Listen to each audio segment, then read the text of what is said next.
Good morning, DJ and PK. It's 97.5, the KSL Sports Zone. Welcome in on a Wednesday morning. How about that playoff action last night, huh? Predictably, Oklahoma City handles the Lakers pretty easily. Austin Reeves did not shoot the ball at all. My gosh, 3 for what? Bad night. Thunder predictably win Game 1, and Colorado pours in 5 more goals. The Avs beat Minnesota again. They're up 2-0 in that series. They've won 6 straight playoff games. They are storming through the Western Conference playoffs.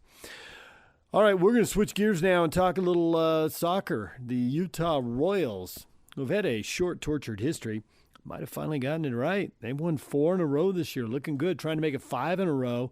Tonight against Houston during yesterday's show, we had Brecken Mozingo on, who went to Alta High, then to UCLA, transferred, left UCLA after 1 year, went to BYU, had a great career there, and has now been with the Royals for, through some of the tough times here the last couple of years, and now enjoying the good times. She joined PK and I for a few minutes. Here's Brecken Mozingo. Brecken, good morning. How are you?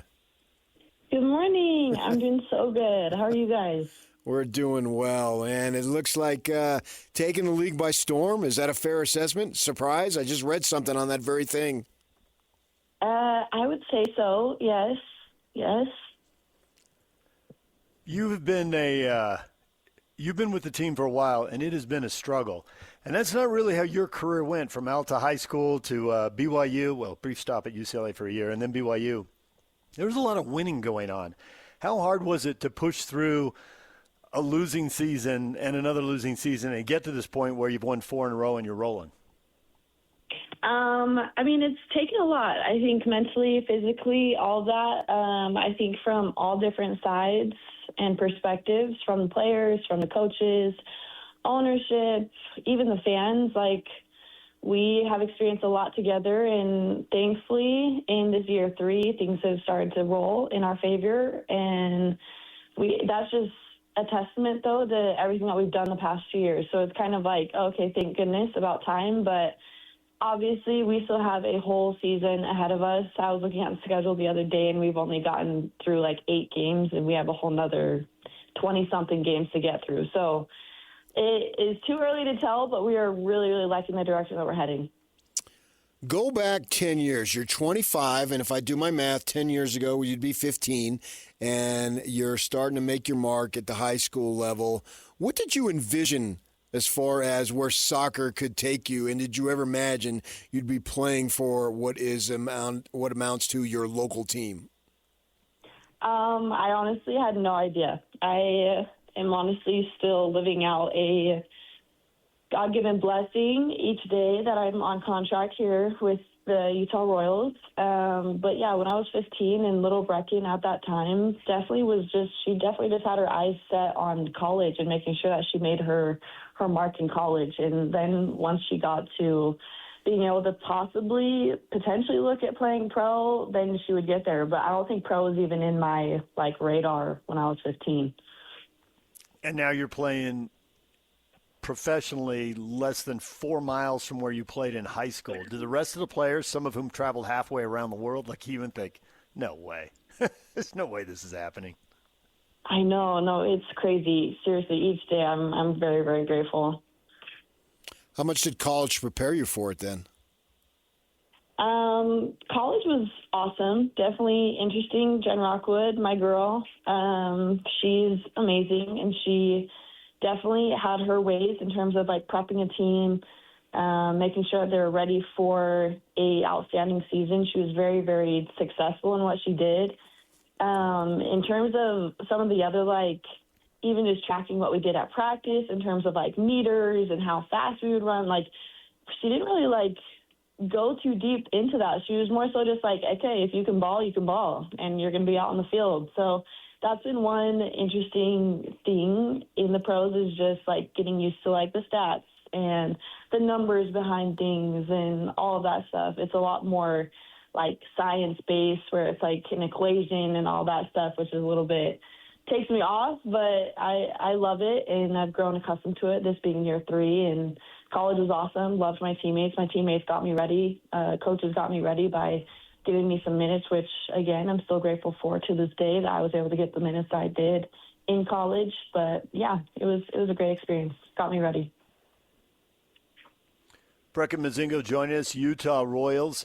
What has been the difference? Why are you winning now when it was such a struggle for so long? What's happened? I think it was just a mental block, I think, in front of us. I think now the chemistry that we've had, majority of our starters are returning from last year. I think there was one or two positions that were kind of open for a new player that we maybe picked up or whatever, and it has really just come unfolded. These girls and these players know how to play together, and they're very successful at what we do, and we're kind of learning each other's strengths, and we know what each other is good at to make sure that we utilize that in the game. So I think that's a big thing, is just us building on each other's strengths and building that chemistry, and just overall realizing what type of team and culture we want to have for the rest of the year and for the rest of the venture for the Utah Royals being here in Utah. All right, there is Brecken Mozingo, and tonight it is the Utah Royals and the Houston Dash, 8 o'clock at America First Field. All right, we're going to take a break. When we come back, we're going to pivot to the Utah Mammoth. The season is over. What do the executives have in plan for this summer? Bill and Chris Armstrong with the media next. Good morning, DJ and PK. It's 97.5 the KSL Sports Zone. Welcome in.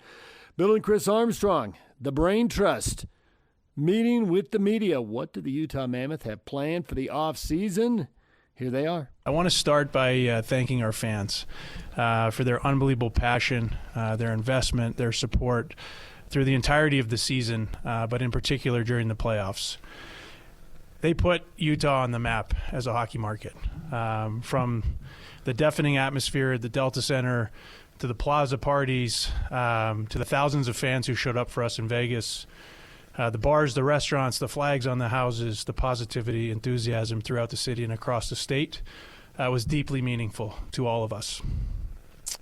I want to acknowledge with appreciation our ownership group, Ryan and Ashley Smith, our players, our coaches, our staff, our front office, and all of our employees across SCG who gave us absolutely everything they had to make this an unforgettable first season as the Utah Mammoth.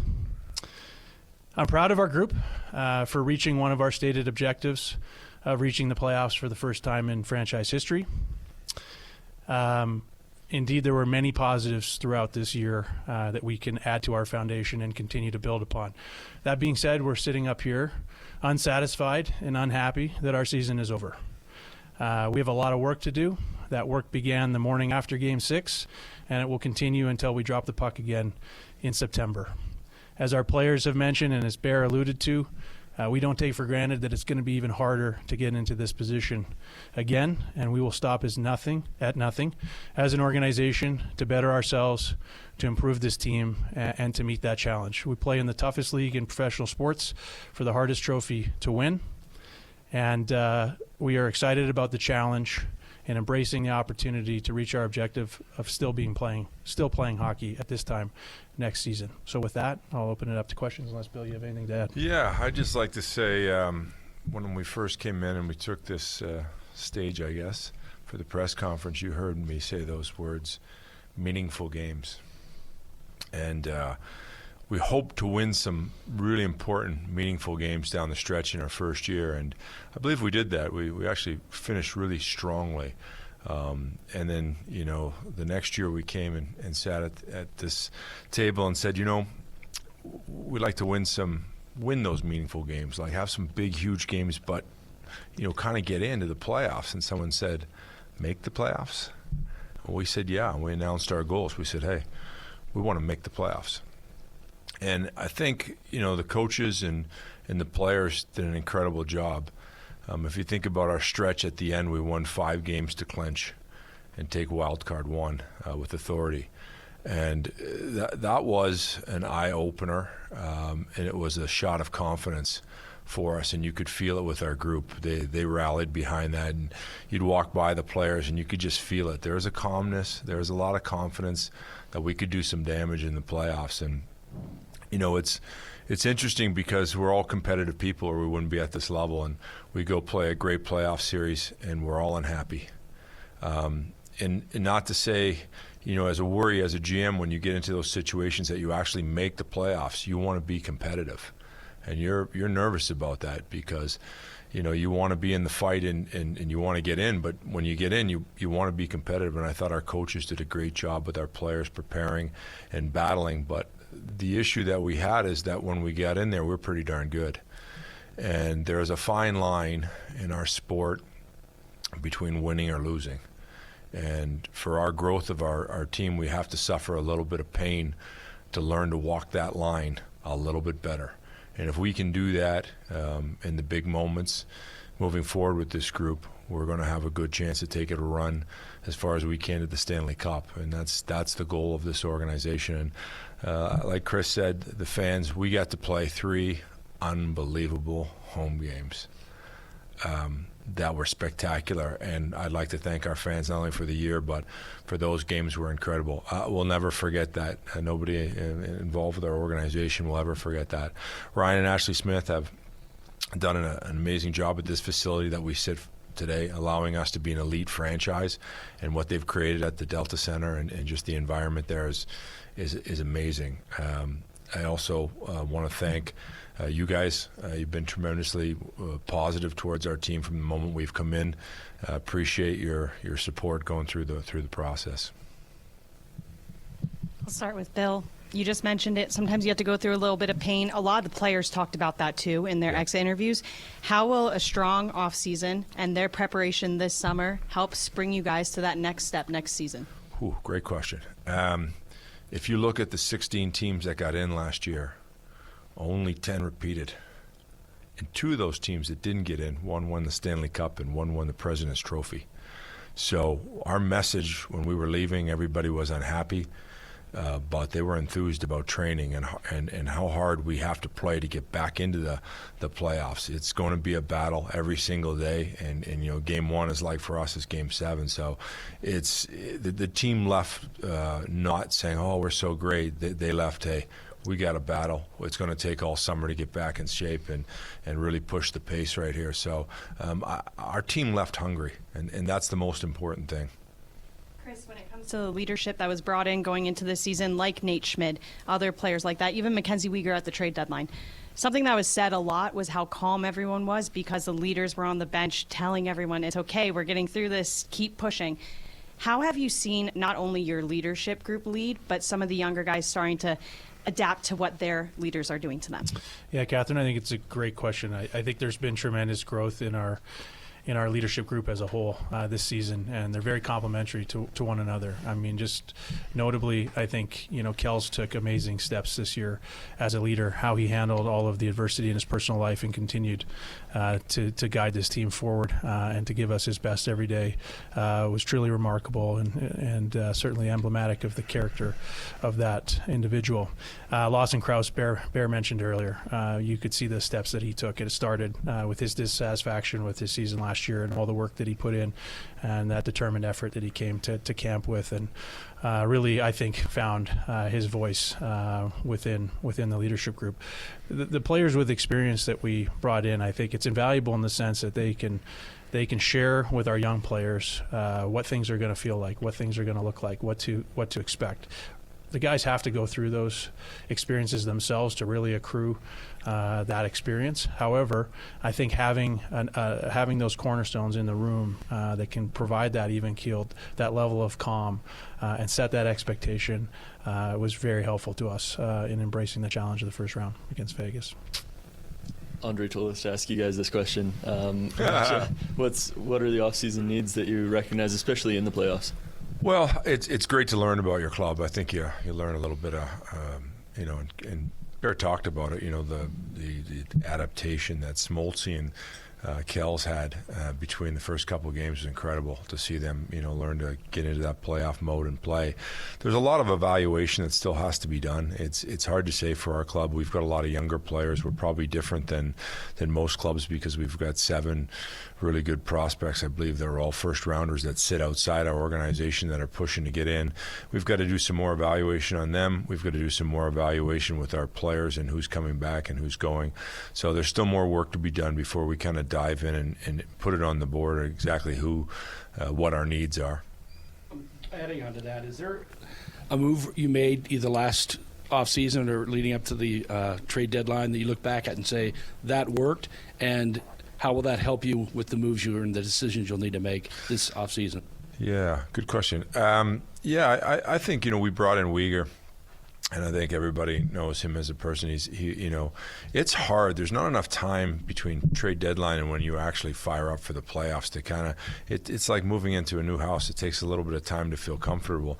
So Weeks jumped in there, and he really made a difference for us. It took him a little bit of time to get comfortable, I think, with the system, and just he had lived in Calgary for a while. It wasn't an easy transition for him, but I liked what he did, especially how big and tough Vegas was and how hard he played. It really helped us, and I think Nate Schmidt was the offseason winner for us. Smitty just kind of solidified him and Johnny as a top 4D, and they were lights out for us. I think one was plus 42 during the course of the year, so they were dynamic as two top D in our team, top 4D. Chris, I've got an easy one for you, and then Bill, I've got a few tougher ones for you. But Chris, you talked about the fan base. How are you seeing this organization and this fan base kind of create an identity together and create tradition and all of those things that go into establishing a great hockey organization?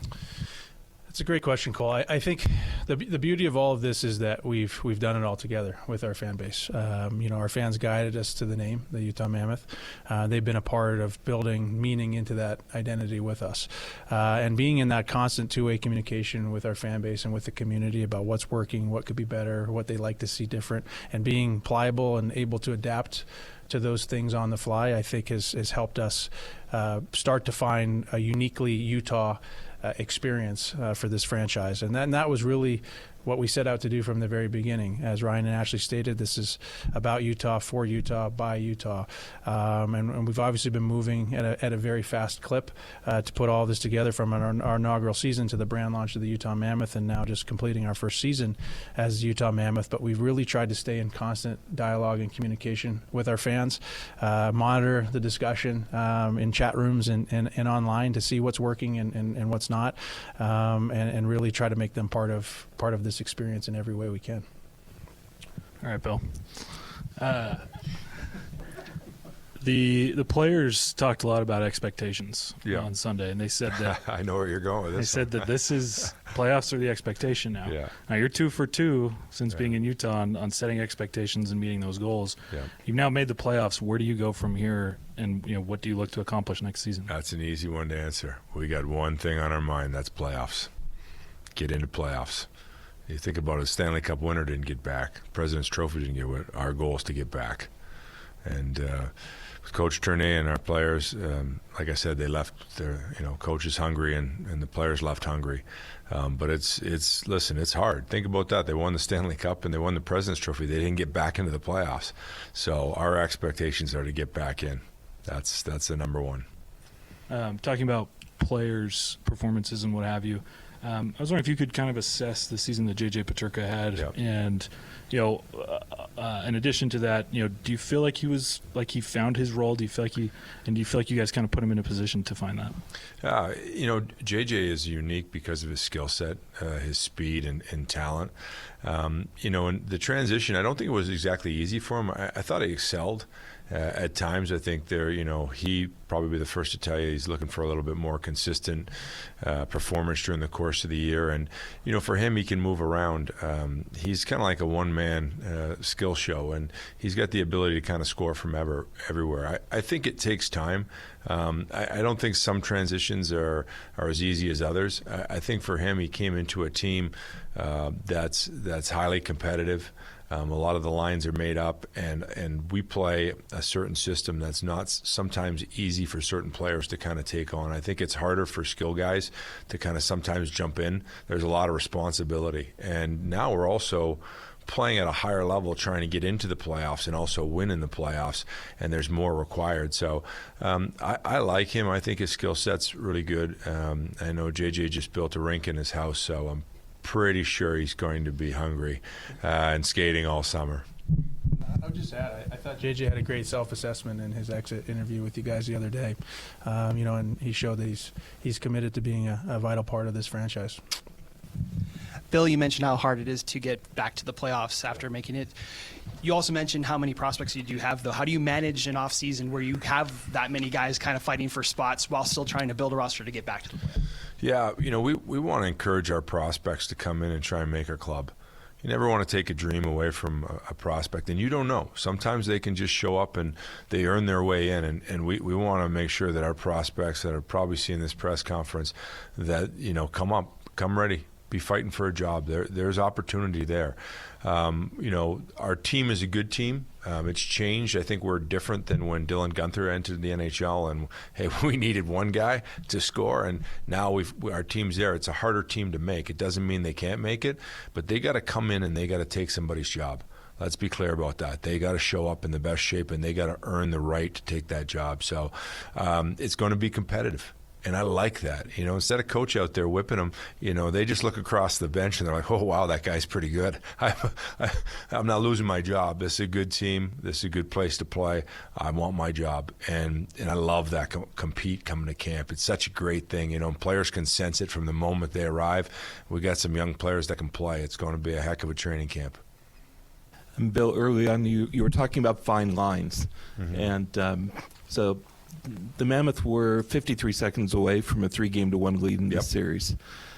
When you look to this offseason, be it free agency, trade, development of existing players, etc., where do you see solving that 53-second problem?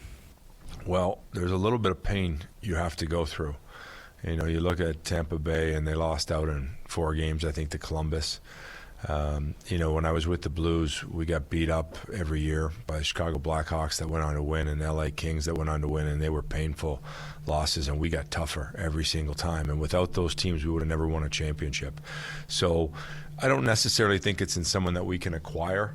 I think it's that pain that when we're going through that situation again, we're probably a little bit better going through it, from coaching to players, and it's a hard lesson to learn because it changed the outcome of a series, but it is something that you have to go through. I just want to add, Bill, because it's been brought up and mentioned in Bears press conference as well.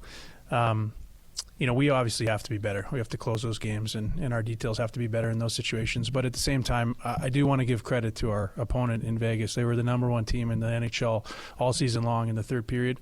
I think they have 13 come from behind victories when trailing in the third period between playoffs, between regular season and playoffs now. So I do think, all of this said, we have to tip our cap to our opponent. They were the better team in the series, and they beat us. Chris, when it comes to goals, somebody told me one time that when you set goals, they need to be reasonable, specific, attainable, and time-bound. So if you go way back to the beginning of the season when making the playoffs was the goal, how important, in your perspective, was it to set that then? Yeah, I think setting intention, Matty, is very important. Like you have to know what your destination is, even though everything is about the process to get there. And I think we do a good job of that inside of our organization, throughout all levels of our organization, of being on the same page and having clarity around what it is that we're trying to attain and what it's going to take to get there. And I think if you have that in the back of your mind, and Bill's a great proponent of writing things down, writing things on the board, writing things on the mirrors in the bathroom, so that we're constantly being reminded of what those goals and intentions are. That will only, I think, help to refine your habits and your routines to achieve them. Bill, one for you. Since you became a GM in this league, you've built a ladder, if you will, of picks.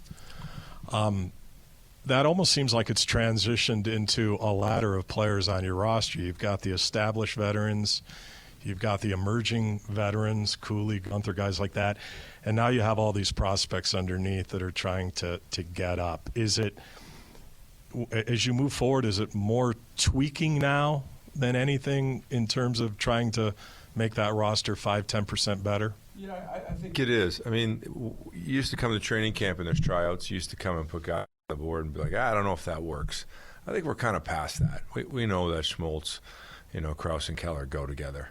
and they're probably going to be our first line showing up for camp. So I think we're at that good stage where there's people that we have some interest in. We've got to do some more evaluation and go through the process. But looking at some of the guys that we could add and some tweaks that we could possibly make, and maybe it's a guy from the minor leagues, maybe it's one of our prospects to put in those things. It's a good spot to be in. You're not reinventing the board. The board's there. The players are there. It's a good time for us as an organization. Now it's just about finding that right fit, the player that go in there to get some chemistry, and I think there's some good little tweaks that we can make with some players also in house, and that can really kind of help us tidy up some areas I think that we can improve on. Chris and Bill, would love some insight from the both of you on this. Sports teams, businesses, the most successful ones have great culture. And from day one, that's been an important part here at Smith Entertainment Group and, of course, the Utah Mammoth. So of meeting the expectations last year, this year, still more meat left on the bone. Obviously, as you guys made mention of, the Winter Classic coming next year, the great things that happen on and off the ice this season. I'm curious how the culture here empowers you guys to be the best versions of yourselves day in and day out, and how you've seen that progress to get to this point. You want me to start with that one? I think the way people show up and support each other here speaks volumes about the setting the tone for how we want to conduct ourselves and how we want to be part of that. That's been self-evident since we arrived in Utah, all of us together, many for the first time coming here, was that sense of pride for having another major professional sports team in the city, and the way that people show up and care for each other in this state is extremely motivating and energizing for our entire group. Culture of our organization starts at the top with Ryan and Ashley, and it's very clear spending any amount of time with them. It's all that they are doing with this platform is using it as a means to give back to the community and make Utah better than they found it, and put Utah on the map for the rest of the world as a place that people want to come and visit and stay and be a part of. And I think that's sort of the guiding principle for all of us. Yeah, I'll just tell a quick story. Chris talking to me about this thing they're building, and when you're GM, you're so preoccupied with whether you won or lost that who you're going to talk to that day. And he's like, they're building this thing, and I'm like, yeah. Then all of a sudden I see the Mammoth, and I'm like, oh my God, that thing is incredible. It's got smoke coming out of it. The detail on this thing, I'm like, it's like, and that's what our company that we're very fortunate to work for is all about. It's from the logo, how well it's designed, it's all the details. We get to work inside a company that has such high standards, they blow everything out of the water.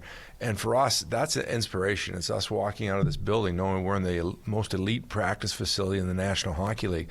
We have great pride in that, and that inspires us every single day. It's like, they're not going to accept anything down here. It's going to be up here. And I think everybody knows that inside our organization. They're always trying to do the best. They want the best. They expect the best, and it sets really high standards. And it's a great place to be. It's an awesome place. And I haven't got to ride on the Mammoth, but I'm hoping Chris and I can take it out for the 4th of July parade and yell crest. It'd be great.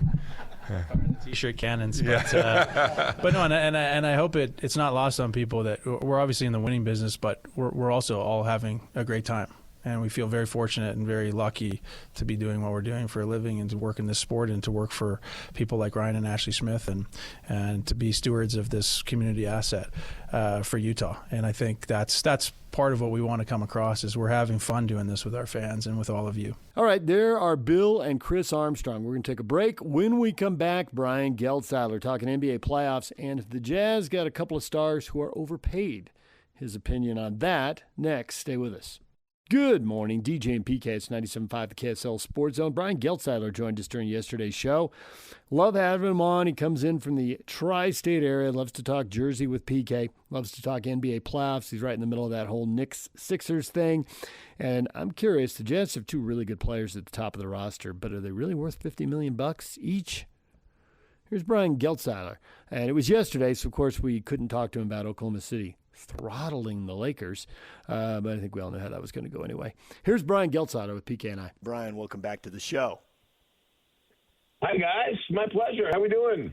We are doing well. I suspect you are doing better. The Springsteen music there. You and PK both have the Jersey thing going. Northern Jersey guys, not Southern North Jersey, not Northern, just North.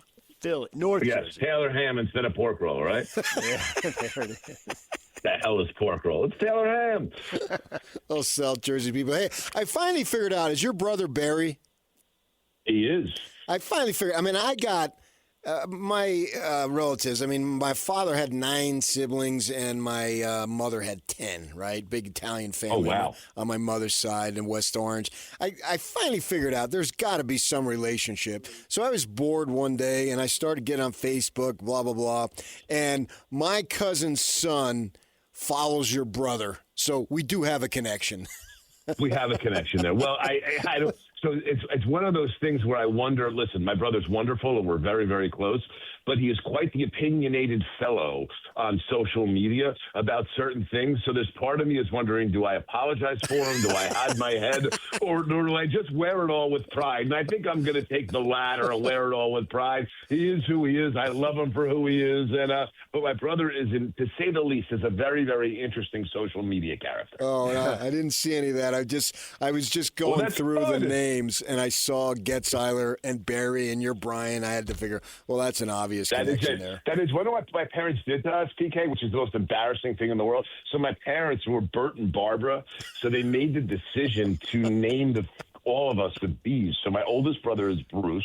And then there's my brother Barry, and then there's me as Brian. And my mother used to drive around in a white Cadillac with 5 B's on the license plate. Like, you can't hide, okay? And my mother, who, God bless her, 94 years old, still going strong, okay, was never the best driver in the world. So, like, she'd cut somebody off not paying attention, and everybody always knew who it was. We never skated on that stuff, boys. Nice. I'm curious, given where you are from, and given the fact that the Rangers, the Devils, and the Islanders all missed the NHL playoffs this year, and then the Sixers knock out the Celtics and get the Knicks, and the Knicks blow them out in Game 1.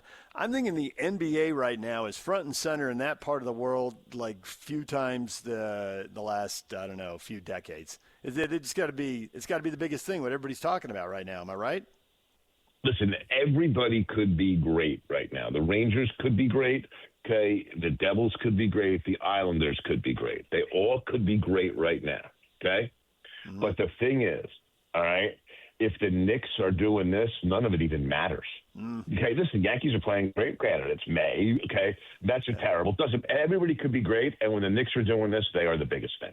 So it's the fact that no one else is doing anything here, and it's just the Knicks, only enhances it more. The Knicks are the most popular team in the area. They have a national following. They have the most celebrity fans, whether it's Hollywood, entertainment, sports, media. This is the Knicks, and right now they're hot as a pistol. Listen, last night's game is a very important understanding of last night's blowout, which was different than the Game 6 blowout of Atlanta, in the respect that Philly was gassed last night. Yeah. You look at the minutes, okay, that Philly's guys played on Sunday or Saturday night in that Game 7. Okay, just to give you a little bit of flavor there. All right, Paul George 41. Joel Embiid 39, Maxey 45, Edgecombe 43. Okay, in an emotional game that came down the stretch and they had to finish it in the last 2 minutes, I mean, is it really that surprising that they come to the Garden 48 hours later and look gassed? They were gassed last night. And the Knicks took full advantage of all of it. Nick Nurse has got to make some defensive adjustments regarding Embiid. Embiid got attacked very, very badly by the Knicks last night. They put him in every action. He was playing drop coverage with plays into all of Jalen Brunson's strengths, and Brunson had all the space he wanted to operate. That's got to be an adjustment that gets made. But Philly, listen, Maxey's a brutal matchup for the Knicks. He's such a hard matchup.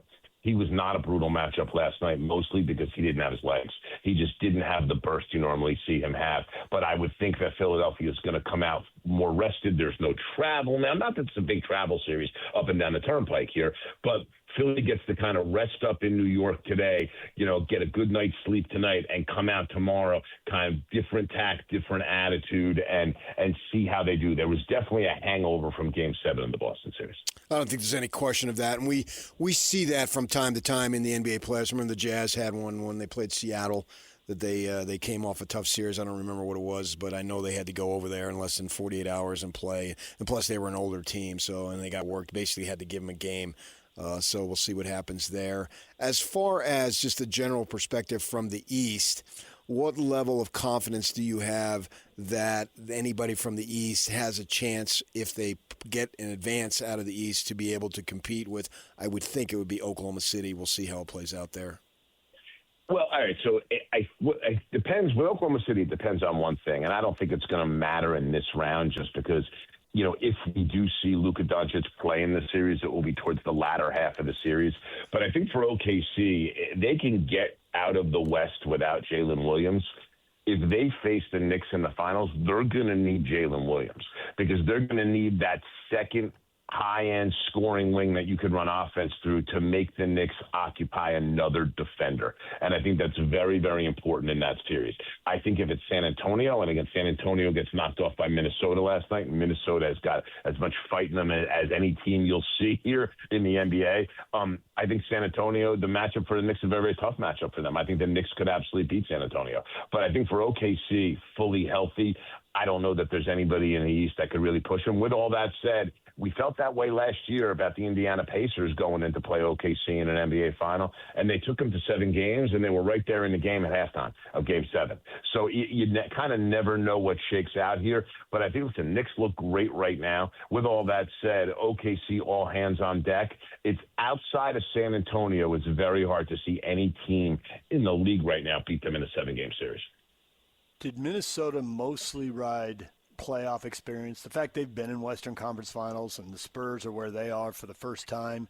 It's a 2-point game in San Antonio. There was a lot going on in that game. We've been hearing a lot about playoff experience because Vegas just used it to beat the Mammoth. We were told it was going to happen, and then it did. Should I think the same thing about that Minnesota-San Antonio series, or do you see, hey, that's one game and there'll be other storylines that matter as we go forward? Minnesota is a very interesting case here because this was the team on several occasions over the course of the season looked like from a chemistry standpoint they were ready to crumble. And maybe no bigger event for them during the regular season was the 4 to 6 weeks that Julius Randle played sulking because his name was thrown into Giannis trade rumors. And, Randle, who wasn't necessarily thrilled being traded out of New York, but has adjusted to Minnesota, loves this team, loves his teammates, loves the city. And Julius is, he wears his feelings on his sleeve. That's who the guy is. And he does it in a way that can affect the rest of the team. But at some point here, and I credit Jade McDaniels, they all pulled it together because McDaniels became as much as Anthony Edwards is the face of that team and their best player and all that, McDaniels became the public-facing symbol of this: we are tough, we are brash, and we think we can beat anybody at any point in time, and we're going to not only talk the talk, we're going to walk the walk. And so when Anthony Edwards went out, McDaniels was able to step into a role that he had never stepped into before, and boy, was he good at it. And so you kind of look at that swagger across the board. Then you get a situation last night. And, guys, I can't emphasize how important this is to a team like Minnesota, where Anthony Edwards was coming back and he's on a minutes limit. The best way for a coach to manage a minutes limit with a player like Anthony Edwards is to bring him off the bench, because it gives you more options later in the game on how you want to massage those minutes and where you want to play them. To have a guy of Anthony Edwards' caliber, an all-NBA guy, a guy that's been an MVP candidate in the past, be like, oh, yeah, dude, I'm in. I'm cool coming off the bench. That sends a message up and down this roster about the we. and that the we is more important than the me, and I don't need my ego massage. We're all here with the same goal. And I think for Minnesota, there is a togetherness that has happened. And listen, last year, what was that togetherness that drove them to the conference finals? That togetherness had everything to do with the fact, as fractured as they were, they all loved Joe Ingles, and Joe Ingles got a start in front of his autistic son, who had never seen him play on an NBA floor last year, and it galvanized this group. This year, it's been McDaniel's brash talking, but now Anthony Edwards coming off the bench last night and doing it willingly and playing really well and really spirited basketball. They're all about the we right now, and they are so dangerous when they're that because they have a bunch of really good parts that fit. The other thing that's been an enormous factor for them in the last couple of games is the buy-in of Terrence Shannon. Terrence Shannon Jr. He's a very talented player. He's a very athletic player, a guy that I think was underdrafted and being taken in the 20s. But part of the problem with him was that he wanted to do his own thing on the floor and didn't necessarily buy into the offensive scheme, broke off plays too much. And Chris Finch last week was very matter-of-fact about that publicly. All of a sudden, you're getting Shannon's buy-in, and I love Dante DiVincenzo. With Shannon playing like this, they don't even really miss him. And that's the crazy part. They did this last night with Ayo Dosunmu, who, remember, won them a game in the Denver series, scoring 43 points. Minnesota's got this next man up mentality that's very, very hard to replicate. And they got athletes, and they got guys that got a lot of dog in them. And they're going to be very, very tough out for anybody in these playoffs. How much stock do you put in guys who put up decent or very good numbers on teams that don't win and are basically losing teams? And where I'm going with this specifically is Markkanen and Keontae George. You know, so I think you have to look at every player individually when you're looking at that basis, so to speak. And I say it in this way. I have no doubt in my mind that Larry Markkanen can and will be at some point a very productive player on a winning team. All of those abilities are right in there for him. And I think he can do that, and I think he can do that relatively easily. I really do. I worry a little bit about George because of the ball dominance, frankly. I really do. I think that the ball dominance of Keontae George makes it that if you do have other players around you, are you going to be willing to give it up? Or in late game situations, are you going to be willing to pass the ball to find the guy for the right play? I mean, listen, I go back to Game 6 of the Toronto Raptors series against the Cavs. You know, Scotty Barnes made a decision late in that game when they needed a shot. Scotty Barnes is clearly the best player on that team, but he passed the ball to R.J. Barrett for an open shot. Could you see Keontae George doing something like that in a big spot? At this stage of his career, probably not. And so when you go to those two players, it completely depends upon the individual player. Do you play well with others? That is the big answer, because if you do play well with others, even if you're on a bad team and you can put up numbers, if you're a guy that plays well with others, you can be a solution and a major piece on a winning team. I do think Markkanen plays well with others. I worry a little bit about Keontae George. And I'll say this, he's a young player, and I think he's got a lot of potential. But I think in some ways, depending upon how this team shakes out next year, there's going to be moments where Collier's the better fit with the ball in his hands because of how much more willingly he moves the ball and sets guys up. Because between Markkanen and Jaren Jackson and Ace Bailey, there's other shot makers on this team outside of Keontae George. He's going to have to, his big challenge going into next year is, how do I use those pieces around me for the greater good of the overall team? And I think that's something that Will Hardy's going to have to work with him on. But I do think of what we've seen so far, that may be a little bit of a challenge. Of the many big decisions the Jazz have this summer, what kind of contract does Walker Kessler get, and what kind of contract will Walker Kessler agree to? And we've had multiple people tell us, in this era, you got to be very careful about giving a guy an extra, $5, $8, $10 million to make him happy, because you will paint yourself into a corner financially. And I'm curious if you think Markkanen and Jaren Jackson Jr., as good as they are, I'm not here to debate they're good, but are they $50 million worth of good? Because on average, that's about what they're going to make over the next 3 years. A little less next year, a little more further down the line. Are they 35, 40, or $45 million players, and they got a little much, and the Jazz are going to be painted in a corner financially? What do you think? So let's look at the second half of the question first. The reason the Jazz were able to get Jaren Jackson for some mid to low tier first round draft capital was because of the contract. That's because they're willing to pay him. So that kind of answers your question right there. Is Markkanen overpaid? He is. And Markkanen's overpaid, because if the Jazz went to trade him right now, they'd be eminently disappointed at the offers, not because of the player Larry Markkanen is, but because of the contract. So now let's get to Kessler. Here's the conundrum the Jazz have with Kessler. If you let him go out into the open market and dictate his value, it only takes one dumb team to turn around and offer him 4 years at $140 million. That's all it does. One dumb team. And all of a sudden, you're stuck now with a front line that you're paying $135, $140 million to. And because if you want to keep him, or you let him go, and now all of a sudden you're playing smaller, you have a voided center. We're trying to figure it out with Kyle Filipowski or bringing Nurkic back on a small deal. Like it's, and maybe that is the answer. Who knows? But I don't know, because the other thing with Kessler is this. Hasn't been available all that much. Like, I don't know that you want to get committed there. And I think for the Jazz here, like, listen, they had opportunities to trade Walker Kessler and get a first-round pick at least. I mean, I know they wanted 2 to 3, and that wasn't necessarily given to them. But I don't think you can go backwards and say because we turned down a meaningful trade proposals for him in the past that we're going to overpay him now. That was also before you had Jaren Jackson in the fold. And so you have to make the best next decision going forward, even if you look back on some of these Kessler decisions and say, well, we probably should have done that, but we didn't know we were going to get Jaren Jackson. We chose not to do that. With all that said, I think the roll of the dice is to turn around and let Kessler go find his own market. Now, there's dangers in that. Obviously, the one dumb team danger. And at that point, you could try to negotiate a sign and trade if you can. So there's that part of it. The second part of it is if you do end up deciding to match him at a lesser number than what he thinks he's worth, because that was out there in the open market, now you get the Gordon Hayward situation, which is he comes back, he signs the contract, but he's pissed. And he knows when this contract's up, there's no way he's staying.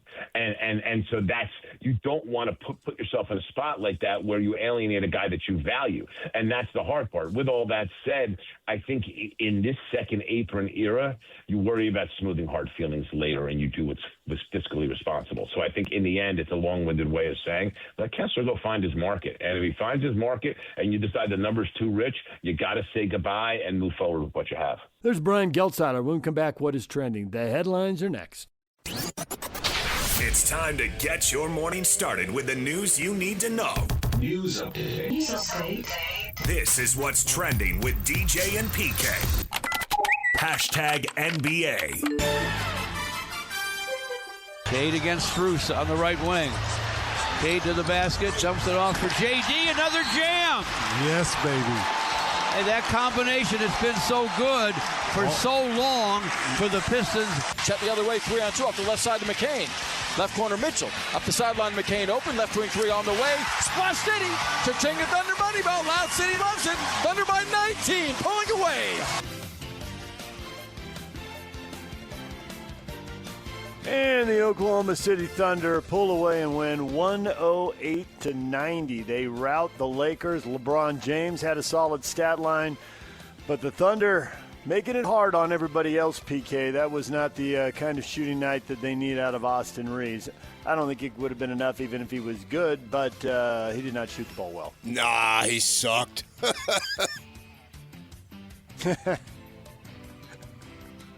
Austin Reeves, 3 of 16. Marcus Smart, 4 of 15. When those guys were hitting shots, the Lakers were winning the last series, but it's a new series and a tougher opponent, and they struggled, and the Thunder get game 1. Detroit also gets game 1. They beat Cleveland 111-101. Donovan Mitchell telling reporters he was asked why he doesn't get to the free throw line as much in the postseason. And he made a point of saying, this is okay. I can separate two things. This is not why we lost this game. But to your question, I don't flop. Maybe that's why. I'm just not getting calls. I don't know why. It's been this entire series. It's frustrating a little bit because I'm such a dynamic driver, right? But I can't control that. So if they're not going to call it for me, I got to find a way to finish and do that. Who will get fewer calls from refs going forward, Donovan Mitchell or Jaylen Brown? Who was fined $50,000 for criticizing Jaylen Brown will get first-round fewer calls going forward because he's done, so he'll get 0. So if Donovan Mitchell gets 1, he will have surpassed him. But I think it's a team-wide thing. I mean, Detroit went to the line 35 times, and Cleveland went 16. So that's almost double, according to my math. That is, according to your math, very good. It's very good math by you. Rock solid. But Harden did as usual. Got there 9 times, made all 9. So just do whatever James does. Right in front of you. Harden also had 7 turnovers in the game, which was a noticeably high number. And he's had multiple high turnover games and said, well, it's basically on me. Yeah, you're not a big James Harden fan. Not at this point, not a huge fan, no. I don't think you ever were. Tonight, Sixers and the Knicks. New York won Game 1 in a blowout. We had Brian Geltzeiler on. We played that interview earlier this morning. And he made the point the Sixers were gassed coming off an emotional Game 7 in Boston and believes that Game 2 will be very different. And the Knicks, who've had 3 massive blowouts in a row, should be in for a competitive game. If not, possibly even a defeat. So not just a blowout, but a massive blowout, huh? A massive blowout. Man. Yeah, I think 20 points is a blowout, so that was 39. Yeah, I had to give that a qualifier. Massive. Obviously. Humongous.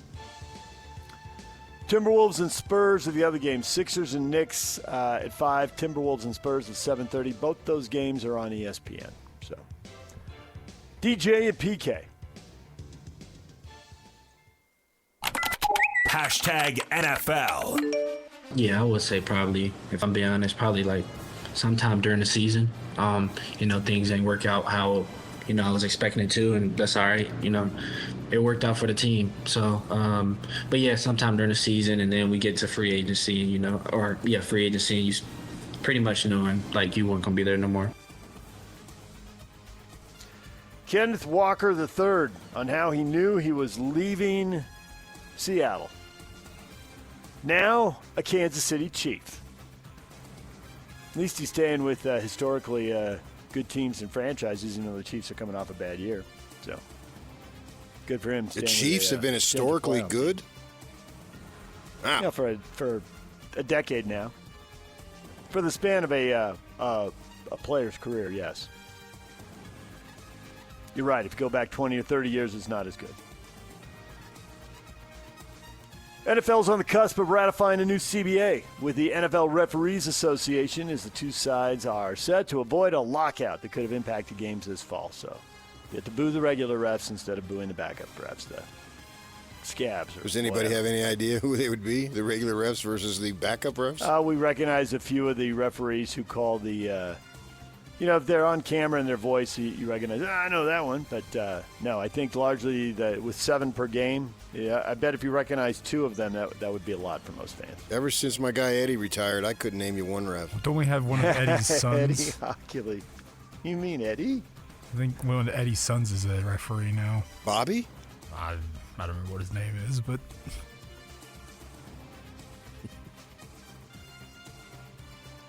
Hall of Famer, New York Giant linebacker Lawrence Taylor discharged recently from the hospital following a stint for a stomach-related issue. He had been hospitalized since April 20th. Lawrence Taylor, legend of the game. DJ and PK. #college football.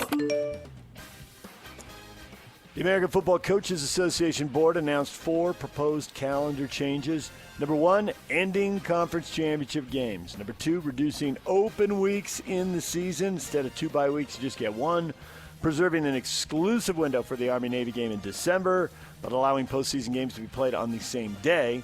And then reducing the number of days between games to no fewer than 6. Now, do they carry any weight? Because this stuff typically is going to have to be agreed on by conference commissioners. It does seem like there's a push to end those conference title games.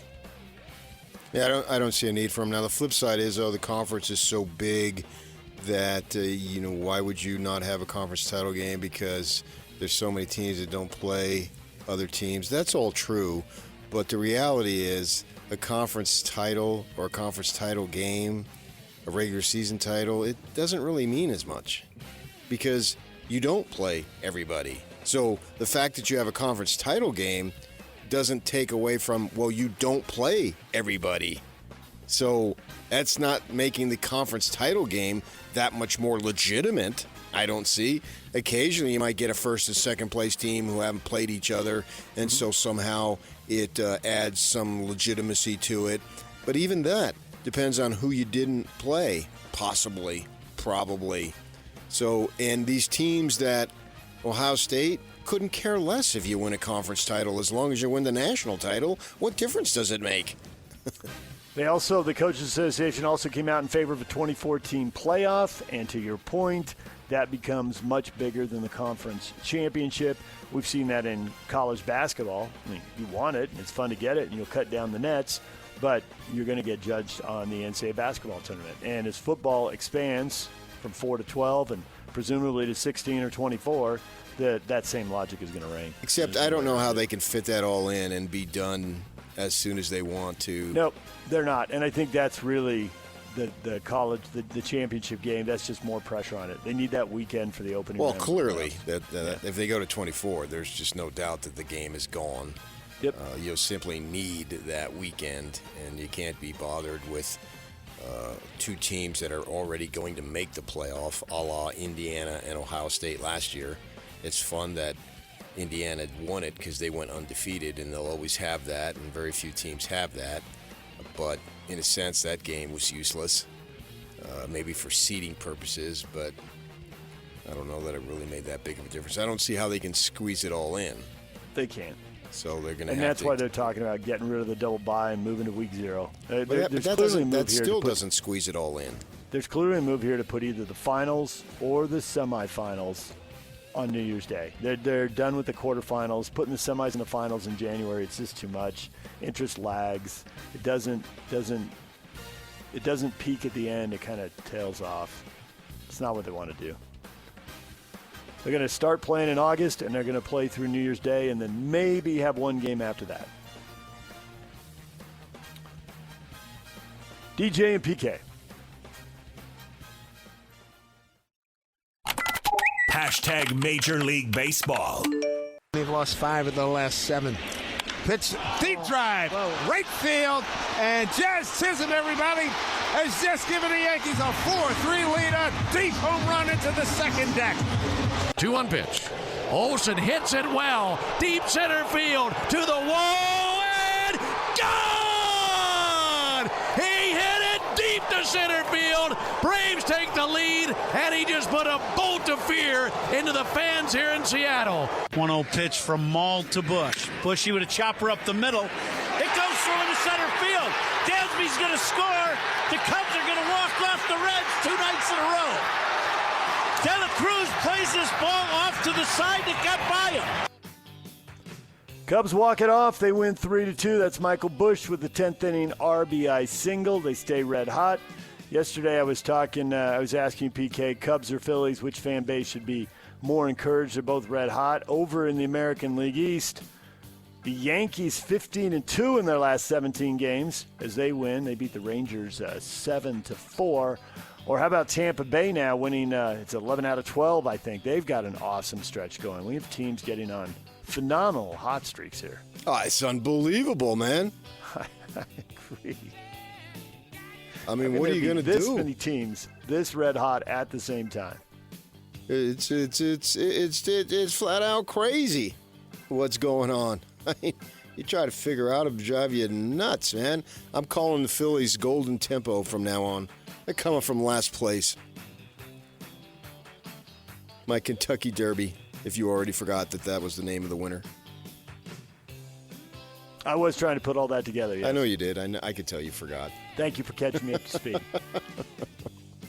You're not a horse racing guy. Framber Valdez plunking Trevor Story after being shelled for 10 runs. Gave up 5 straight hits at one point. The bench is cleared. Red Sox win 10-3. You know, with the balls and strikes and the fewer managerial disputes and all the reviews, there's as much of that obvious emotion. But they haven't taken that out of the game yet, PK. You give up some runs, you give up a tape measure homer or two, you can hit a guy and you still empty the dugouts. Old school. Everybody running out on the field. Yeah, speaking of the balls and strikes thing, it was funny. I'm watching the Dodger game against Houston and Ohtani pitching. He gave up 2 solos, and the Dodgers only scored 1 run, so they lost. But I think it was Rojas last the 2 strikes, you know how 2 strikes in the 9th inning with 2 outs and you're on the road, the home team's fans stand up. That's tradition, right? And we got 1 more strike. So they call it strike 3, fireworks go off. Well, I'm watching the game. I'm thinking, that's outside. And I could see it. And Rojas taps his head. Helmet, yeah. And sure enough, it was usually they don't miss by that much. But the funny thing is the fireworks were already going off. Oops. Now what do you do? Right. And it was clear I'm watching the game, and I got a big screen, so I can really tell. And sure enough, it went, and they had to. Now, he ended up grounding out, so it didn't really matter that much. But it was funny. Did they have more fireworks, or was that it? I think that was it. Fireworks? I think that was it. I think after the ground out, I turned over to the Diamondback game and was checking in on the NBA too. But it was just funny that the fireworks, because they call them out, you know, and the big production on the strike 3. But the funny thing is and I can't remember who the pitcher was. I think it was King was his name. He stood there because I think he knew that wasn't a strike. But I'm going to probably tell them, hey, wait, see if there's an appeal first, and then light up the fireworks. Don't be so quick on the trigger finger there, big guy. Well, it's probably the first time it's happened. Yeah, probably. Yeah. The Salt Lake Bees open their series in Oklahoma City tonight. They've split the last 3 series. They're playing the Dodgers AAA affiliate tonight. I thought they were there last night. Dodgers bring in all-stars. Is there anything tougher than being in the Dodgers farm system? I thought they were there last night. In fact, I'm positive they were there last night because I was listening to Tony. Oh, today's Wednesday. Yeah, they were. And he was talking about how it was a big Cinco de Mayo day, and they had all these celebrations planned in Oklahoma City. They have a nice ballpark. It's called the Brickyard. It's just not just adjacent downtown. It'd be like the Delta Center to our Temple Square. Yeah, they beat the Comets 9-7, and they're back in action this morning, 10 a.m. Yeah. Early game. And he was saying that it was a miserable night, windy, cold, so they had all these big things planned, and it wasn't attended very well. Plus, 3 blocks away, Oklahoma City's Thunder were playing the Lakers. There'd be that. That'd be kind of a big deal, wouldn't it? Yeah. And then the weather must have sucked, according to Tony. I was listening to it for a bit.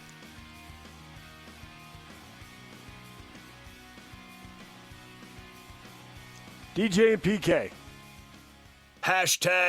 #golf. Well, if Live Golf can't survive beyond this season, and Saudi Arabia's public investment fund says is going to stop writing checks here, 2-time major champion Bryson DeChambeau said he's prepared to grow his YouTube channel and play in tournaments that want him versus having to jump through hoops to return to the PGA Tour. PK, you got to love stubborn. Have you ever seen anything like this on the PGA Tour? Everybody jumps through the hoops and qualifies one way or another, right?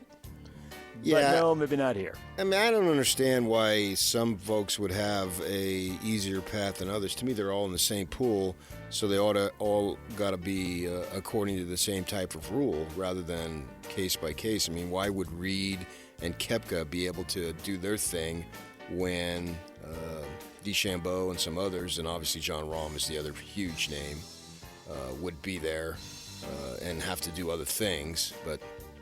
You know, I think if the Saudis pull out, I think they just should start a GoFundMe. That'd do it. I mean, they already got millions. millions. How much more do you need? His YouTube channel is pretty good. He's done some cool stuff, but it's not tournament golf. I don't see how that No, can I be think satisfying. it's Seems not like a long-term solution. It's a short-term. I mean, he's just looking for stuff. And, and then I think in 2 years, if this thing goes down, 2 years max, the guys who are good enough will be back where they're supposed to be. DJ and PK. #NHL. Landeskog in the corner. Now it's Kadri again all the way through. McKinnon! He scores! The Mac attack is second power play goal of the game for the Avalanche. Colorado Avalanche wasn't 9 goals, but 5 was good enough. They're still scoring in bunches. They beat Minnesota 5-2. They're up 2-0. They have opened the playoffs with 6 straight wins. They're the top seed in the West, and they are looking like it in the postseason. Another dominating performance from them. I think that's good for the game. Have a big dog to shoot at. Have someone to get all fired up about. Have the regular season have meaning. If you were the best, have it be something that, okay, we played all these games, all these months, translates. and this is the best team, certainly on this side of the country, we'll see, and then go accordingly. So it puts some meat and some juice into the regular season, that it actually, you can figure out how good you are and not have it be more random, where fluky bounces and angles and rebounds and all these types of things are ending up making the difference. Because then if it's happenstance, the more happenstance, now for the team that is taking advantage of the happenstance, I get it, it's awesome. But I think for the rest of us, it's something that, well, wait a second here. Why should I pay attention in February if this is what's going to happen in May and June? Montreal and Buffalo, game 1 tonight at 5 o'clock. Anaheim and Vegas at 7:30. Vegas won game 1. That'll be game 2 in that series. Both those games are on TNT and True TV tonight. And to your point about we're not going to pay much attention to the NBA draft lottery once the Jazz are out of it. It's just a big story in the handful of cities where those teams are vying for the top pick. Well, the NHL draft lottery is a great example. We were paying attention to it a year ago, and we paid no attention. It was last night. Toronto gets the top pick and the right to take the top prospect, Gavin McKenna. Yeah. And we all kind of shrug and move on because the Mammoth are in the playoffs for now and hopefully for the foreseeable. Well, yeah, and the management spoke yesterday. I listened to most of it, and I think they spoke. I think the Armstrongs went for 20-something, and Bear went for 30.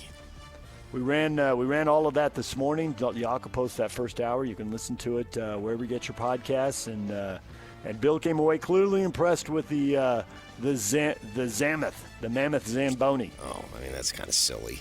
I know.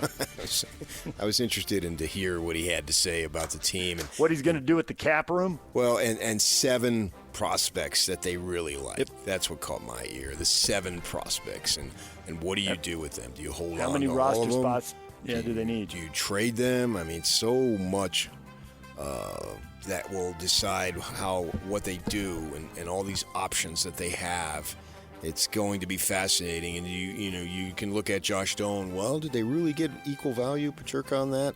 You don't want to just judge it solely on 1 year, and it won't be judged solely on 1 year. It'll be judged by several years as Doan continues to progress, and we'll see how that plays out. And you don't want to give up somebody young for a short-termer. I mean, I think the all-timer, we see this in baseball. The Tigers gave up on John Smoltz for Doyle Alexander, and John Smoltz, he's the only 2-time Hall of Famer in my mind. He would have made it as a starting pitcher, and he made it as a reliever when he had the arm issues, and they changed. And so you don't want to trade a Hall of Famer for some short term unless you win it all. Now, if you win it all, you got me there.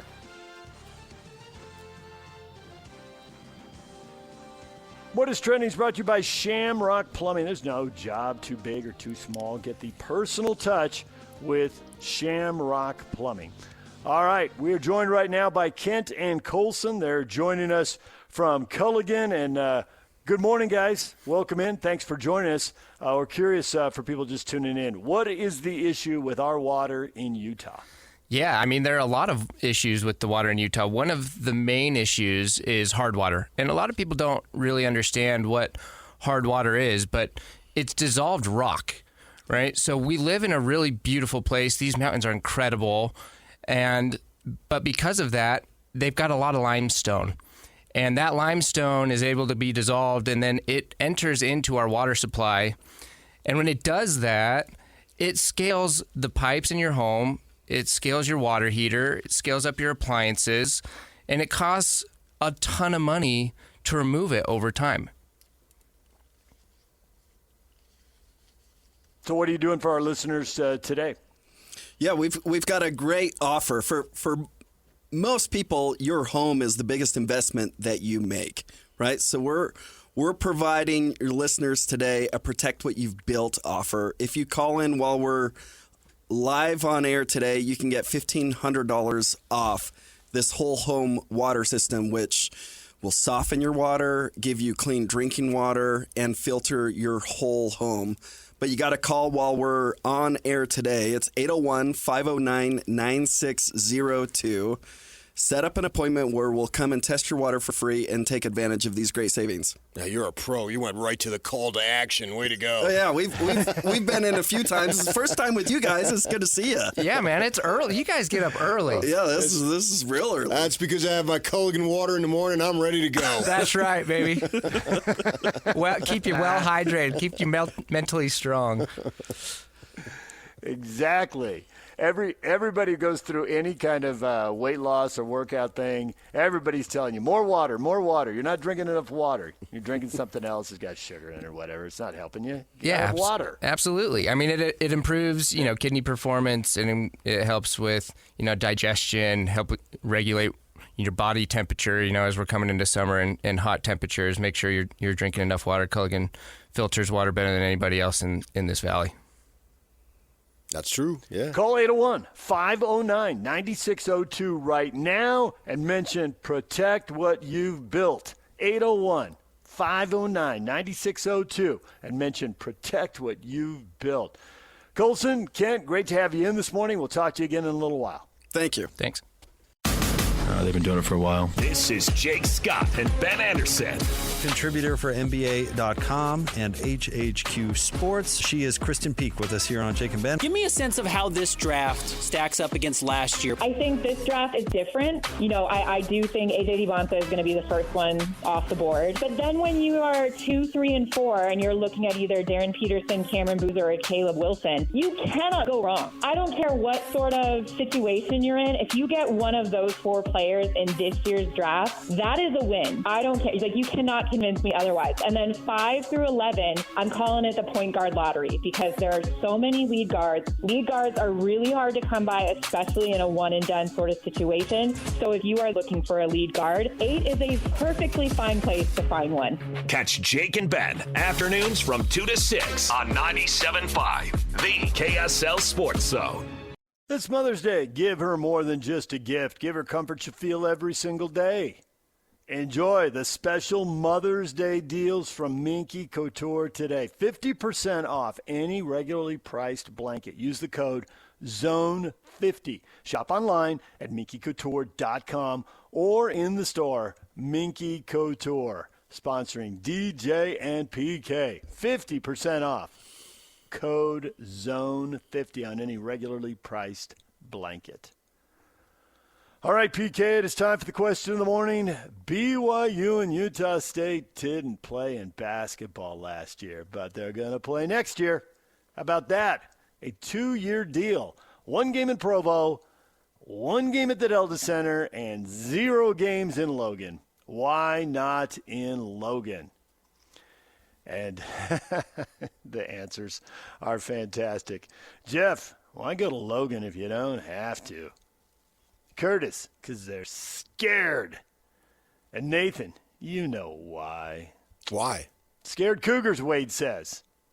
And Alex calls it, because they know they'll lose if they play in the Spectrum. Did you spell lose Running right? Scared, PK. Loose? They did spell it correctly. 1-0, not loose. Spelled lose, Lose.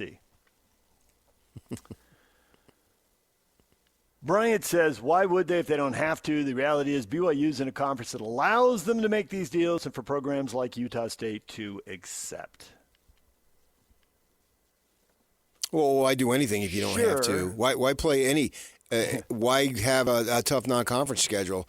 Because what you're saying is that the conference schedule that you have in the Big 12 will be tough enough. And so if you're going to extrapolate, just don't take it one single game. Why do anything that you don't have to in the non-conference? Just build yourself a bunch of false confidence and a glossy record and play most of your games at home. Do that stuff then. I mean, the idea being, you don't have to. No one's forcing you. No one's forcing you to play Utah State at home either. But the idea is that, you want to test your team as reasonably as much as possible, and going there would be a nice test. And I don't think that you have nothing to gain and everything to lose by going there and losing. Majerus took teams there. I was there. I know it. And they did okay, even if they lost there. That was not the end of the world. And he took a team to Weber, and they lost. I think who was the guy? Boyette was a great player for Weber. Jermaine Boyette. Yeah. And so, yes. And I can recall after the game, he took about a half hour to come out, and every question was, Weber played an excellent game. I asked him like 4 questions. I said, "Is that going to be it? Is that all you're going to say?" I mean, he wouldn't take my crap, nor would I take his. And so, he was all mad and all sorts of stuff. But the world didn't end that they lost at Weber. And it certainly wouldn't end if you lose at Utah State. And going into the Pac-12, Utah State now has a rep that has grown just in the last 3 years, or 4 or 5 years if you even want to extend it out. They've won games in the NCAA tournament. It's not unusual for them now to be in the round of 32. Round of 16 is another story, but the round of 32, does anybody really bat an eye that they won a game in the NCAA tournament now? When they do it? No, I don't think so. I think they've achieved that level. They've done it a couple times. And they've done it a couple times and recognized they could have done it a third, but there was no tournament in 2020. But that team looked like it was poised to win. So it does look like they've gone to a different level. And obviously the NIL rules have benefited them. Not as much as they've benefited other schools, but their results with the coaching transitions in this area that they've had to go through have been really good. So they're excelling in the NIL era. Those are all facts. So with that in mind, I think there's a case to be made that BYU can be better in the Big 12 if they play true road games and get used to what it's like to play in the Big 12. And whether kids are coming in from high school ball or whether they're coming from other schools, have they been in some of these atmospheres? Now, the first year, KY didn't get to make his own schedule. They did have a road game at Providence. They ended up with a winning record on the road, 6-5. This last year, they played a bunch of neutral site games, and some of them were neutral-ish, road-ish games, I guess you could say. But they didn't play any true road games until they got to conference, and they went 3-6 in conference.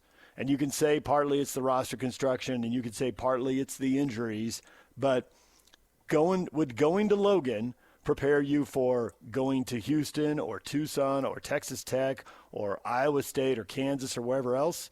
2 years ago, they got a big road win at Iowa State, double overtime. Well, I don't think any single game is not going to prepare you. It's not going to be the be-all, end-all. If I play in Logan, then I'm good to go for all my 9 road conference games. I mean, and I don't buy the argument that could carry the day back in Majerus' era where there was a lot more eyeball test, even though these things, these formulas and that they're using now are stacked to favor the power conferences. They're still there. You're either a quad 1 game or a quad 2 game or what. Utah State, to your point, is going to be a quad 1 game most of the time going forward, and when they're not, they're quad 2.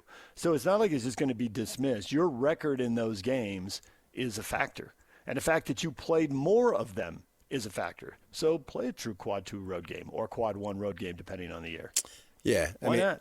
After they went to the Garden, I think that's where they played Clemson, right? And Wright hit the three-pointer at the end of the game there to win it. Mm-hmm. Their next schedule before conference was UC Riverside, Pacific, Abilene Christian, and Eastern Washington. It didn't much matter. Which prepares you for nothing. Yeah, but then they go on the road and they beat Kansas State anyway. I don't know how much preparation it's going to be.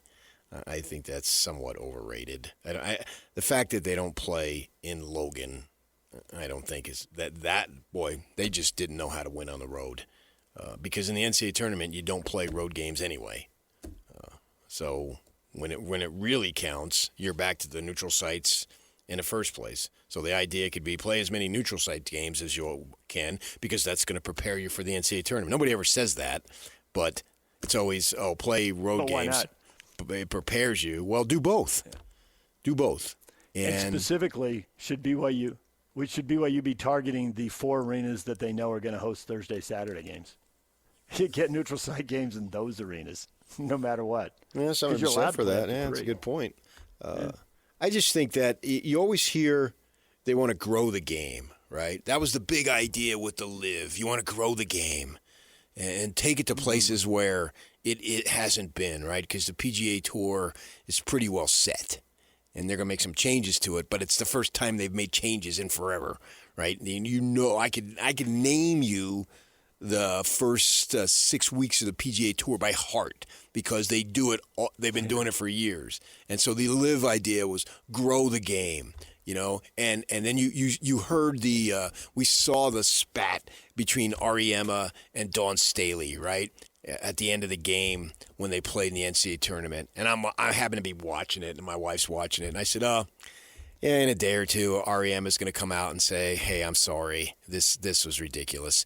And that's what happened. He just spoke about it again the other day. And then Dawn Staley came out and said, hey, it got out of hand a little bit. We want to grow the game, right? And so you hear about that. We want to grow the game. The World Baseball Classic. What was the intent? Grow the game, right? Make it more popular, right? At a time where it doesn't really have a whole lot of popularity outside of people wanting to escape the cold and going to spring training in Florida and Arizona, which is fun. But grow the game. Well, how about growing the game, playing each other? Utah State should play Utah and BYU every freaking year. Every year. Every single year. And I can argue they should go home and home within the same season. That would really grow the game. They used to do that. And coaches hated it.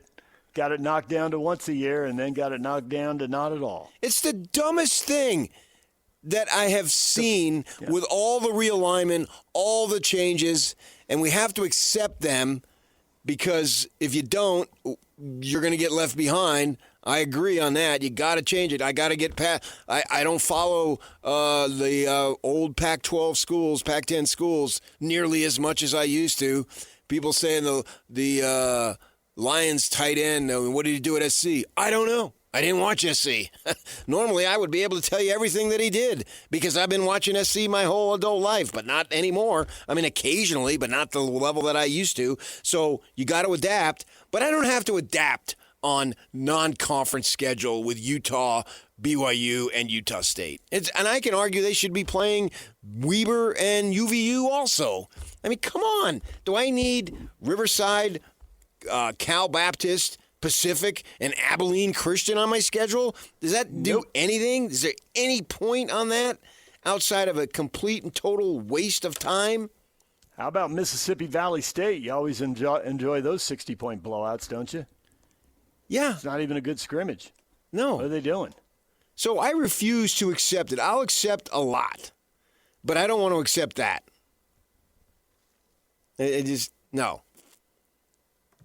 Play these teams and good on everybody. And there's probably, some kids from Salt Lake, Utah County that go to Weber and go to Utah State, and they would like it. It's fun for the kids. Isn't this what it's about?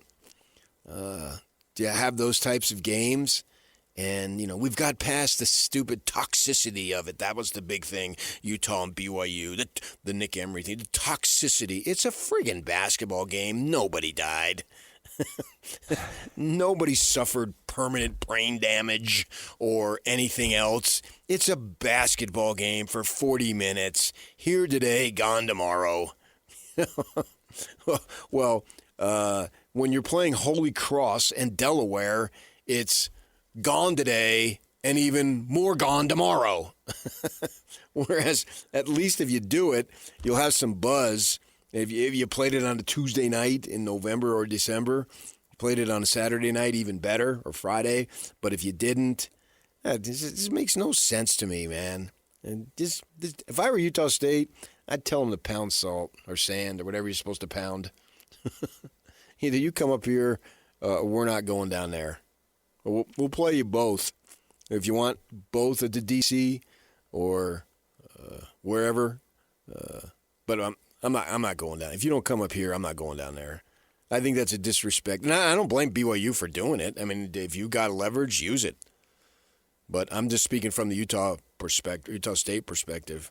Go up there and it galvanize your team and a bus ride and that. And I just think, and it would be fun. It'd be fun for the kids.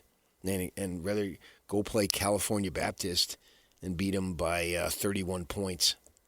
And then UC Riverside, which you beat by 47 points. Well, and here's the thing. You talk about UC Riverside. If you're going to play a dog team, why not bring more of a local element with a Southern Utah, Utah Tech, a Weber? Like, play those games versus bringing somebody from across the country. Yeah, I mean, Riverside's not across the country, but yeah, you're gonna get slaughtered, and the kids at the end of the bench, they're going to be excited. That's about it. The rest of us, I mean, and you're charging BYU's charging big money to go see that crap, and then they don't show up. And we all heard that the lower seats in those games were way empty, and then the big time loyal fans who've been with you forever are sitting way up top, and they can't get access to those seats, and those seats are sitting there empty because nobody wants to make the trip on a Saturday night to see Riverside, December 13th. I'm looking at the schedule. What a waste of time. Go to Logan that day. Well, and Kevin Young basically said as much after this. He says, I don't see what these games do for us, and because they're playing these bottom half of the NCAA teams, and they don't do anything. What's the point of playing? I guess when you get those teams that are in those quad 3 and quad 4 games, all you're doing is you're charging everybody the money, whether you use the tickets or not, and you don't spend any money traveling, so you make the money. But from a basketball perspective, they're so bad. There's such a gap. The team doesn't get anything out of those games. Yeah, I think you do spend the money because I think you give them money to come in. Yeah, you're paying them hundreds of thousands of dollars. You're giving them money to come in, so you are paying money. So why not pay that money to a local team that, gets reinvested in the local community? Yeah, that's it, you guys. Well, you freaking he's rubbed off on you, hasn't he? Genii, yes, genii. It's I mean, you're around that guy for enough. Your business acumen really gets going. It does. It's elevated. Because this guy, he don't do nothing unless there's a buck involved. That's why he's got a big TV. So when the state paycheck is why I live in Utah. Legislature was investigating the Utah athletic department, that was one thing that came out of it was play in-state games. And they've started playing more in-state football games instead of bringing in Montana State or whoever. They have started cycling through SUU and Weber State. I like it. They weren't reviewing it. They were investigating him. Wow, the verb he chooses. They were. When they were investigating, i.e. that corrupt athletic department. It was a legislative audit, if I recall, is what the technical term I thought it was like a review or an audit, but no, he says they're investigating. Efren Zimlis Jr., the FBI. The names were changed to protect the innocent. Give me some Law and Order theme song. Dun, dun. Give me the Law and Order theme, Yak. Boom, boom. Come on. All right. U of U. All right, DJ SUV. PK, it's 97.5, the KSL. It's 97.5, the KSL Sports Zone. We've got Nathan Grubel, who covers the NBA and the NBA draft for No Ceilings NBA, is going to join us at 8 o'clock because the lottery looms this weekend. We'll talk playoffs with him, and we will talk NBA draft and NBA draft lottery. And the spring football tour continues at 9:30 with Michael Lev, Arizona Daily Star columnist. He's coming up, and a little emotion in these playoffs maybe. Some of the local guys, you got a little feel good. You got a little warm spot in your heart for these guys, even though they've moved on to another time zone. We'll get to that next. Stay with us. 3, 2, 1. This is Scotty G and Coach Tim LaCombe. Joining us now, Big 12 Radio, one of our favorites, Ari Temkin. Much of their plan around next season and being the favorites in the Big 12 depended upon Sorsby being the starting quarterback. Looks like Will Hammond, who tore his ACL last year, is going to be the starting quarterback for them. To me, I'm operating under the assumption that Sorsby will not be playing quarterback for Texas Tech and will not be playing college football again. I was arguing that even with Sorsby BYU should be in the conversation with what they bring back. I mean, Tech has a ton of talent, but BYU brings back significantly more players. I think without Sorsby, BYU is firmly in that favorite discussion. I think Houston, too, based again on what they bring back. Arizona's another team that should factor into the top of the conference. I think you can make the case that both Arizona and Utah should also be in that conversation. Catch Scotty G and Coach weekdays from 10 to 2. Presented by Mountain Land Supply on 97.5, the KSL Sports Zone. I'll be the fighter. Carrie Underwood and my guy. Yeah. The KSL Sports Zone and Beehive Meals are honoring people that impact youth sports in our communities. Nominate the youth sports volunteer you know for the Beehive Meals Hero of the Week at KSLSports.com/contest. And listen every Thursday afternoon to Jake and Ben for the winner. It's the Beehive Meals Hero of the Week. With Rudy Gobert leading the way, along with 3 other former Jazz players on the team. Let's see a show of hands. Who's pulling for the Minnesota Timberwolves in these playoffs? Who wants them to upset the Spurs? Get back to a conference final.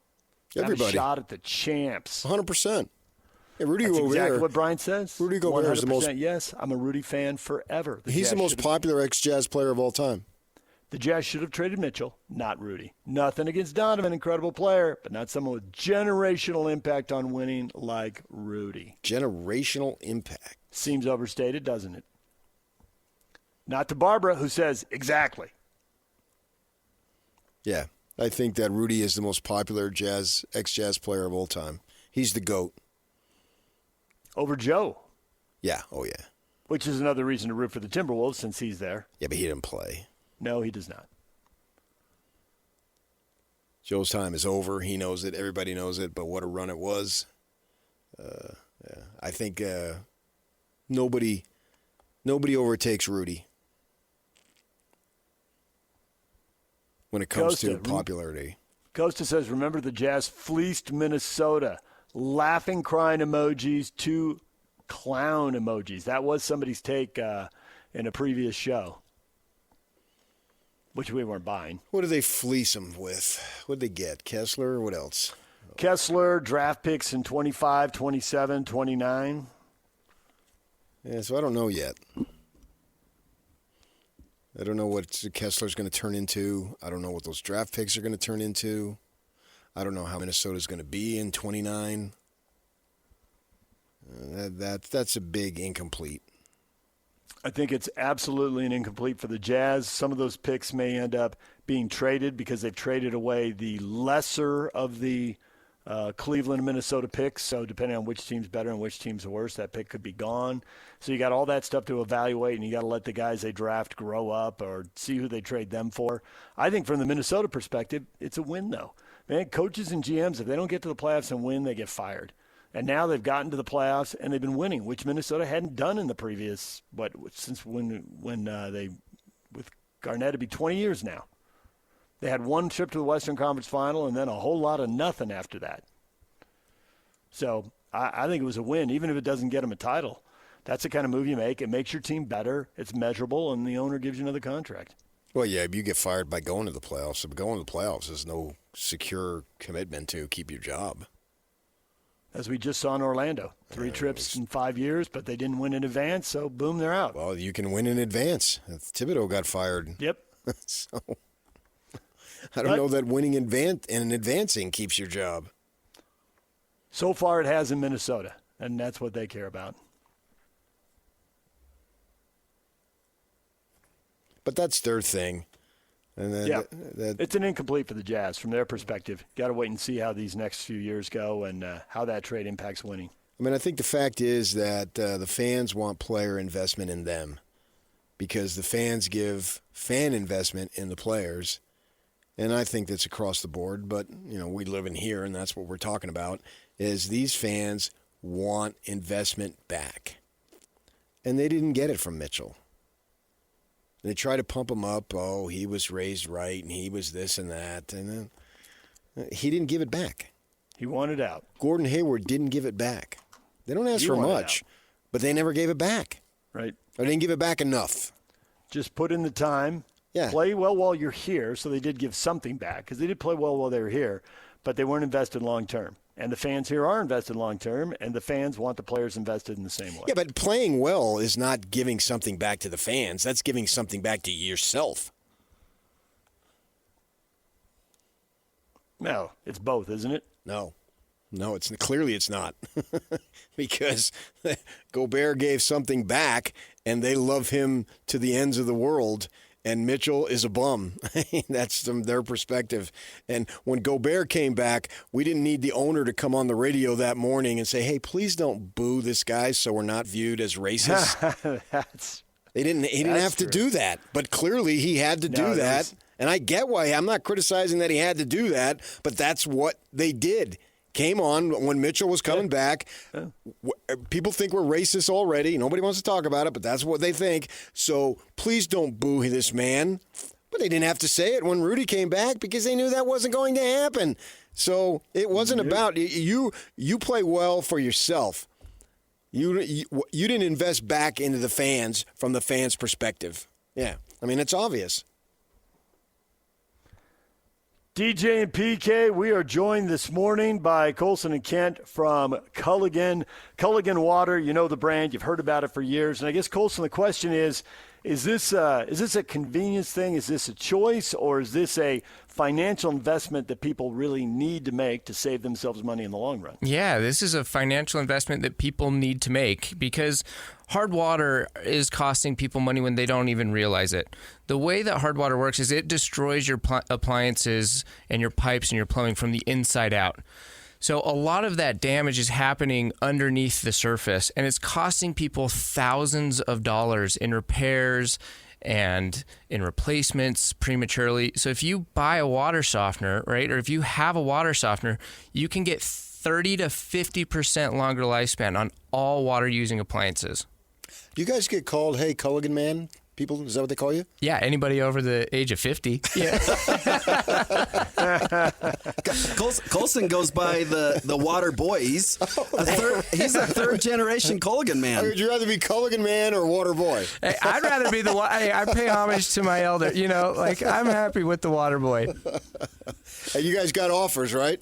Yeah, absolutely. If you're driving into work right now and you're thinking, geez, I don't even know if my water softener's working.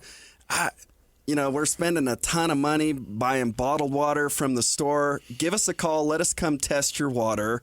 And this is how you take advantage of the $1,500 offer today, which is the Protect What You've Built. So give us a call, 801-509-9602. Mention that offer, the Protect What You've Built, and we can get you $1,500 off a whole home system that takes care of all of the water needs for your home and your family. And your all producer, right, Jake, get that. I do want to throw in, producer Jake said something to me as we were walking in. He said, this Culligan water machine is the best thing we've done since I worked here. We do have the jug right outside the office here. I drink it almost exclusively here. So, yeah, it's legit. Nice. Booyah. Yeah, that's a good recommendation. Call now, 801-509-9602.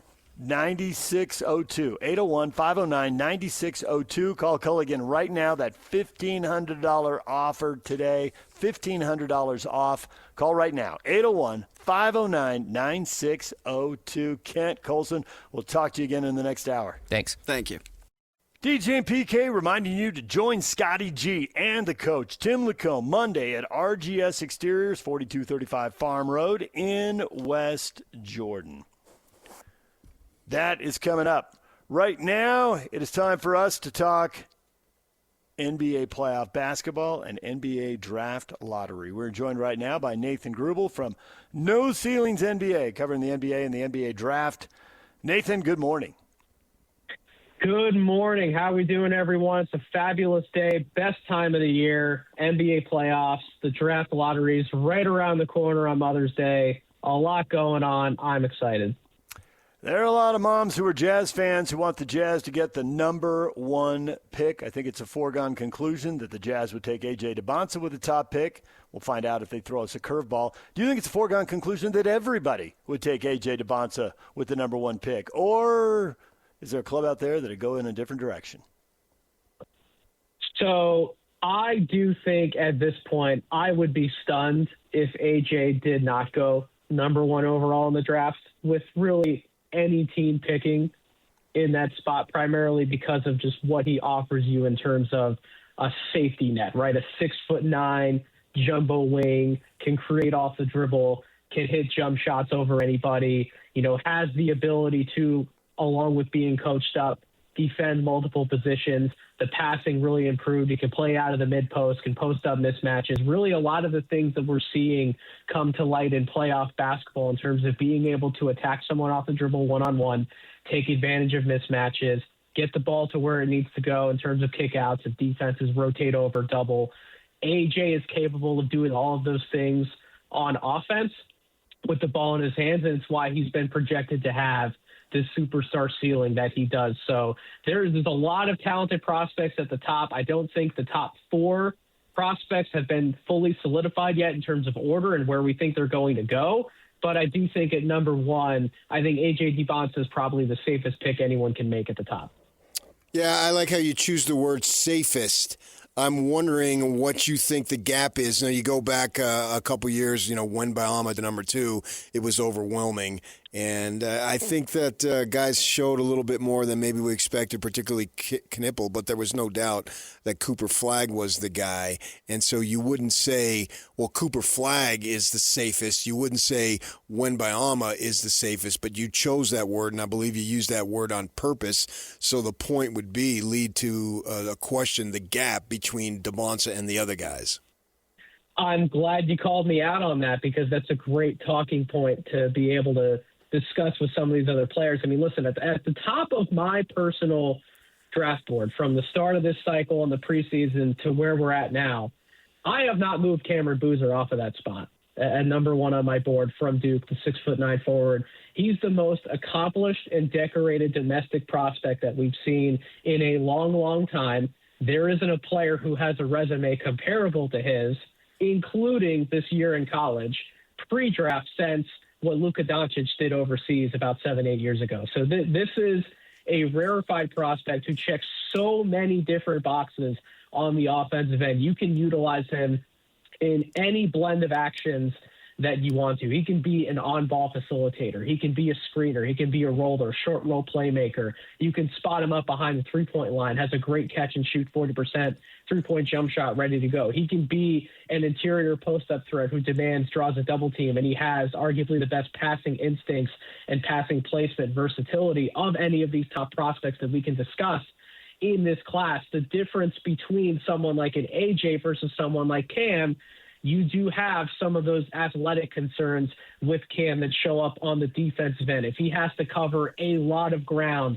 and really do a hard closeout on a shooter, he opens up those driving lanes where you can get by him. If you have to play Cam in a small ball 5 capacity rather than utilizing him as a bigger wing or a power forward, his more natural set of positions, he can get eaten up by some of those bigger 5s and certainly some of what we would see in the NBA with 7-foot-plus guys. You can score over him in the post. So there are some defensive limitations to Cam's game, but it's not from a lack of understanding, a lack of mental processing, cerebral ability. His mind is his superpower, and then you layer in how skilled he is as a ball handler, ambidextrous, can finish with both hands, can pass with both hands. His footwork, he has such command over what he wants to do. And the best part about it is, like I said, because of his mind being a superpower, he can go 2 to 3 steps ahead of the defense and know what he wants to do before they even have time to react. So Cameron Boozer, for my money, has still been the number 1 player on my personal board. But again, in my position, I'm not working for an NBA team. I'm only able to play as much armchair GM as I can, understanding full and well that the safest option for GMs at the top would be to take the guy in A.J. DeBonsa, who has incredible upside in his own right. The Jazz are tanking for a long time, so people have had a long time to study these draft boards. And the top 3, you're right, the order has changed. You mentioned that and pointed that out. Even now it's not locked down. But the top 3 separated very early on, and that didn't change. Now, as the season went along, Caleb Wilson raised his stock. Darius Acuff Jr. raised his stock, and there are actually a lot of lead guard, point guard, ball handling guards who are in that next group and might just go 5, 6, 7, 8. I'm curious if you think Wilson can crack the top three, or does his three-point shooting limit him? Or could Acuff crack the top three, or does the fact that he's 6'3" and seems to be a defensive liability going to limit him to being drafted 4, 5, 6? I don't foresee a scenario in which Acuff would crack into that top three. I think his ceiling in terms of where he would be drafted likely falls around that 4 or 5 spot. Caleb Wilson is a different conversation. However, I would not rule out Caleb Wilson even being the second prospect off the board in this draft. We've already heard a lot of buzz, internally from different teams and scouts and sources about, Caleb Wilson being ranked as high as 2 or 3 on different boards within front offices. I buy that smoke. Where there's smoke, there's fire. I buy it on this one. Caleb Wilson, incredibly talented, 6'9" forward, arguably the best athlete in this draft class, and a lot of his athleticism fueled those highlight reels and what casual fans might know about his game right now. But if you study more of his tape and what he was able to accomplish in North Carolina, you saw some skill emerging closer to what you would have seen in flashes at the high school level. You saw some of the footwork in the post and being able to create his own shot on a fadeaway, being able to get to his own mid-range shot off the dribble. The passing ability from a standstill really popped in a lot of high-low actions with Henry Vasar at North Carolina. His versatility, the fact that he's only scratching the surface of how good he can be, to where if he rounds out some of these other areas, what he can do as a defensive playmaker, was a beast on the glass on both ends of the floor. If he gets that three-point shot to come around, all of a sudden we're talking about a more complete prospect than people wanted to give him credit for in that 6'9" forward athletic package, playing a position in an archetype that we're seeing become more and more important in playoff basketball, having 4 guys around one big who can all dribble, pass, shoot, create. We're seeing that from Caleb Wilson. I think because of that, being wrapped into that athletic package, I think teams could talk themselves into Caleb Wilson being higher and going higher than he's currently at 4 on a lot of consensus boards. Speaking of Boozer and DeBonsa, three-point shooting is paramount in this league. I'm not sure both of those guys, that's their strongest skill set, although you can improve to a degree. What do you think about their ability to step out behind the line? I think Boozer 100% is a much more ready-made and confident shooter from three-point range than AJ is right now. I mean, Cameron Boozer, going back to his high school days in these last 2 years of high school and then through this year at Duke, he's been a 38 to 40% three-point shooter off the catch. Has even gotten more comfortable with taking some of those three-point shots off the dribble. I trust Cam Boozer as a floor spacer, as a pick-and-pop guy, as a catch-and-shoot guy. Right now, that's been a weakness for A.J. DeBonsa, but what A.J. DeBonsa has that Cameron Boozer doesn't have right now is when you take that 1 to 2 step inside the arc and you're looking at more of those pull-up 2-point contested jumpers, A.J. has that in his game right now. He can get those shots off whenever he wants. We didn't see a lot of mid-range versatility from Cameron Boozer at Duke. We saw more of it at the high school level. There's plenty of clips that you can find of Cameron Boozer getting into mid-range pull-ups when he was about 10 to 15 pounds lighter in high school. And I think that in order for Cam to maximize the rest of that skill set and really tie everything together from a star perspective, he's going to have to figure out how to get into those shots easier at the NBA level. Might require him, dropping a little bit of the weight that he put on in order to get a little bit more flexible, a little bit more comfortable getting into those pull-up shots. But I'd say that's a key advantage for AJ right now, even though I have Cam as the more trustworthy spot-up shooter from three-point range. So we've talked about the top 5, and basically where the Jazz landed, it's a coin flip. It is just slightly better odds they'll draft top 5 than draft 6, 7, 8. But there are a lot of Jazz fans who think they never catch a break. They're not going to catch a break now. The league's mad at them, and they're going to draft 6, 7, 8. It's doom and gloom for the Sunday draft lottery. It's bad mood for Mother's Day. If they draft 6, 7, 8, you've just listed 5 prospects. How confident are you those are the top 5? And who would the Jazz be looking at if they're drafting 6th or 7th? How did those guys sort themselves out? And do you have any idea which way the Jazz might be leaning in that group if that's where they end up? I think if the Jazz are not able to land one of the top 4 prospects that we can discuss in DeBonsa, Darren Peterson, Cameron Boozer, Caleb Wilson, that their next target should be Keaton Wagler out of Illinois. And the reason why I bring him up over someone like an Acuff or a Michael Brown or any one of these other point guards that we can talk about in this race, like a Kingston Flemings, I bring up Wagler, and I'll even throw Brayton Burries out of Arizona in the conversation as well. But Wagler in particular, from where he came from in terms of not being a consensus RSCI top 150 recruit to leading an Illinois team all the way to the Final Four, playing his best at the highest levels of competition and really not seeing any fall off in terms of his production in the regular season versus what he did in the postseason. We would expect a lot of these freshmen to play worse and overall have a worse resume in postseason play in the NCAA tournament rather than what they did in the regular season. You didn't see that fall off from Wagler. He's a 6'6" guard, so plus size at that position, can toggle between the 1 and the 2, is an awesome catch and shoot guy, has real range on his pull-up three-point shot. That's an NBA-ready move for him to be able to go to. Tremendous footwork when he's navigating ball screens, getting through traffic, can find guys on the move as a legitimate live dribble passer. He has such a well-refined game that can fit with another backcourt option. I think with the Utah Jazz, there's going to be other questions they have to ask and answer on around other parts of their roster based on the Jaren Jackson acquisition. You know, what does that mean for that 3 spot? Is it Lauri Markkanen? Do they maybe move off of him to bring other assets back? Is that Ace's spot? Do they want to play Ace at shooting guard? There's a lot of other places where there's questions about on this roster. But one thing I thought the Jazz really figured out was Keontae George operating as the point guard. And in my opinion, he didn't even have his best weapon available to him this year in terms of efficiency, which is what I know him for, that pull-up three-point shot. He expanded and grew his game in so many other areas that are actually dependent upon him playing that point guard position, like attacking the basket, getting to the rim, having a free throw rate that's considerably higher than any other point in his career, you know, continuing to grow since he came into the NBA as a passer. I think this team is best with him operating at that point guard position. And so you want someone next to him who is a little bit bigger, who ideally in time can cover multiple positions or cover the other backcourt spot that you wouldn't want Keontae covering. So I look for someone like a Keaton Wagler or a Brayton Burries if the Jazz fell out of that top 4, top 5 group.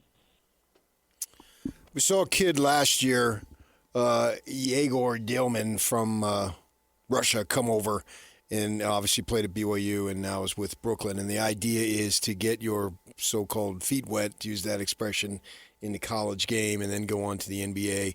With NIL, you know, are you going to see that more often? Are we going to see foreign kids look to get a season under their belt in the college game, knowing that they can make some money, and then go on to the NBA? You think that's going to be a trend? That's absolutely a trend. And I do think it's a great thing for, you know, NBA-based scouts to be able to see these kids, you know, in domestic leagues, in college here versus, you know, overseas, where they're constantly having to travel and have to evaluate the leagues that these guys are playing in, whether it's a junior league or maybe they're not getting as much time. It's more limited time in a senior league overseas, you know, trying to evaluate these different landscapes of they're playing this group of players.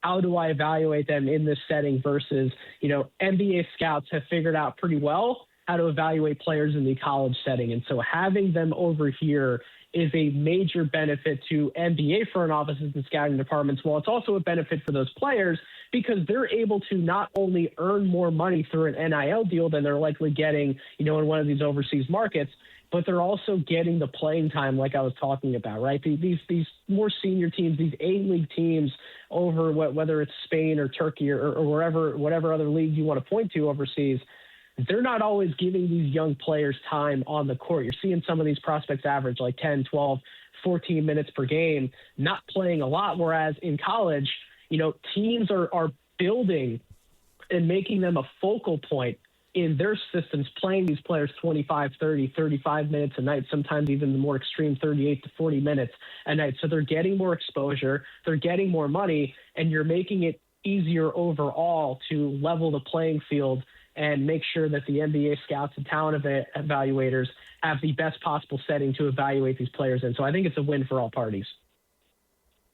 Nathan Grubel joining us, covers the NBA and the NBA draft for No Ceilings NBA. As the playoffs continue here, you looking at the Thunder thinking they are going to repeat, which it's been a little less than a decade since that's happened, or you got your eye on somebody else to take them down?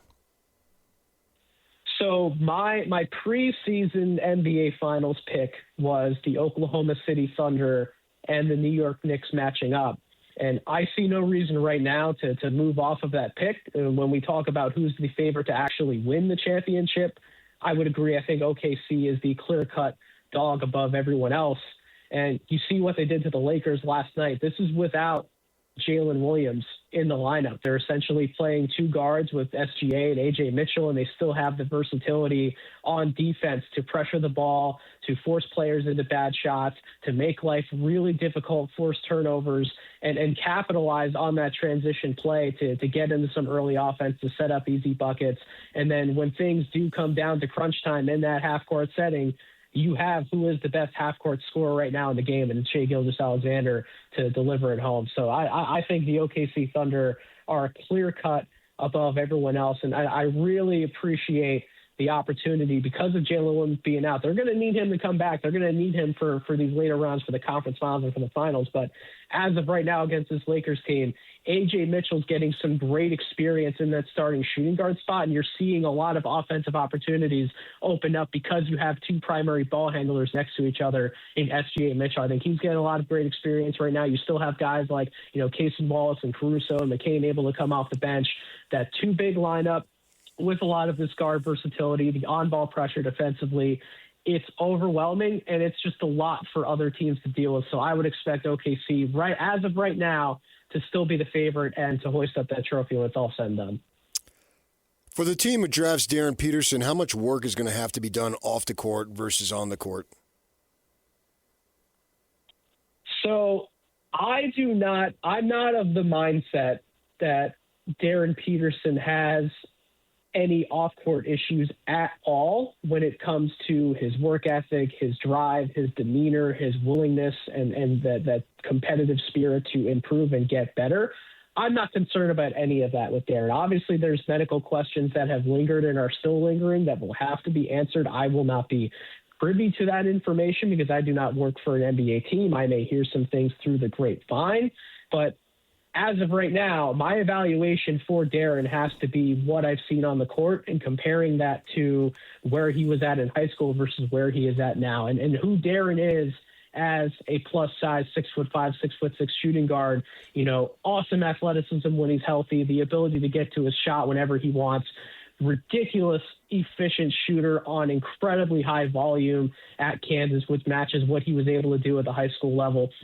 My biggest concern for Darren stems on the court in terms of his on-ball playmaking ability. When he's involved in a lot of these ball screen actions in high school, he had that burst, that extra step because he was fully healthy. He didn't have any of these lingering issues to where he could always get by that defender at the top in that ball screen action. He'd take that wide angle and he'd be able to score, or he'd have a much easier passing lane to be able to look through to thread that needle to get the ball where it needed to go next.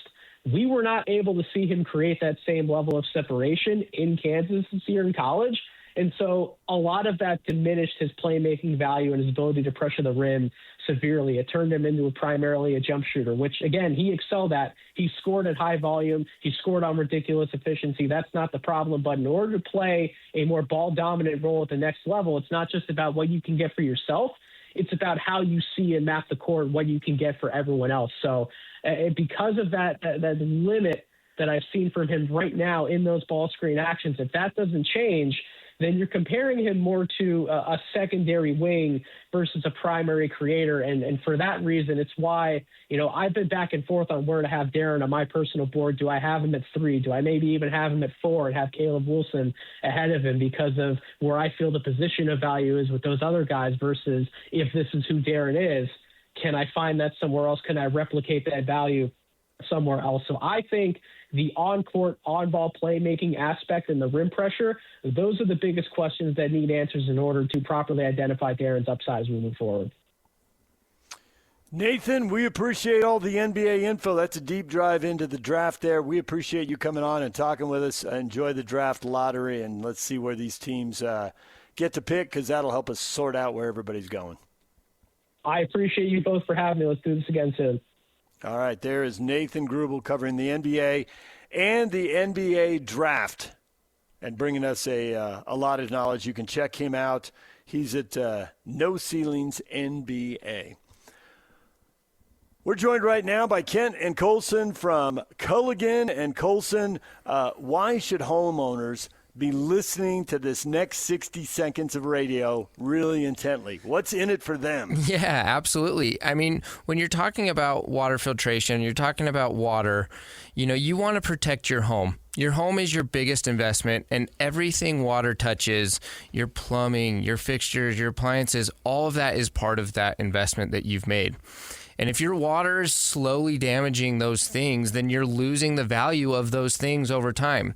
So when you're looking at water filtration, you've got to consider using Culligan.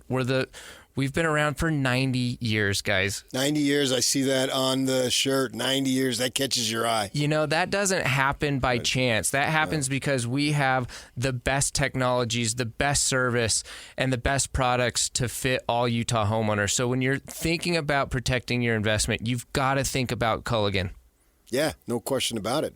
And tell us, Kent, man, we got listeners. And what can they do to make sure that they're protecting their investment? Yeah, absolutely. We've had lots of people calling in to take advantage of this Protect What You've Built offer. Call us, schedule a free in-home water test, and that's how you become eligible for this $1,500 off.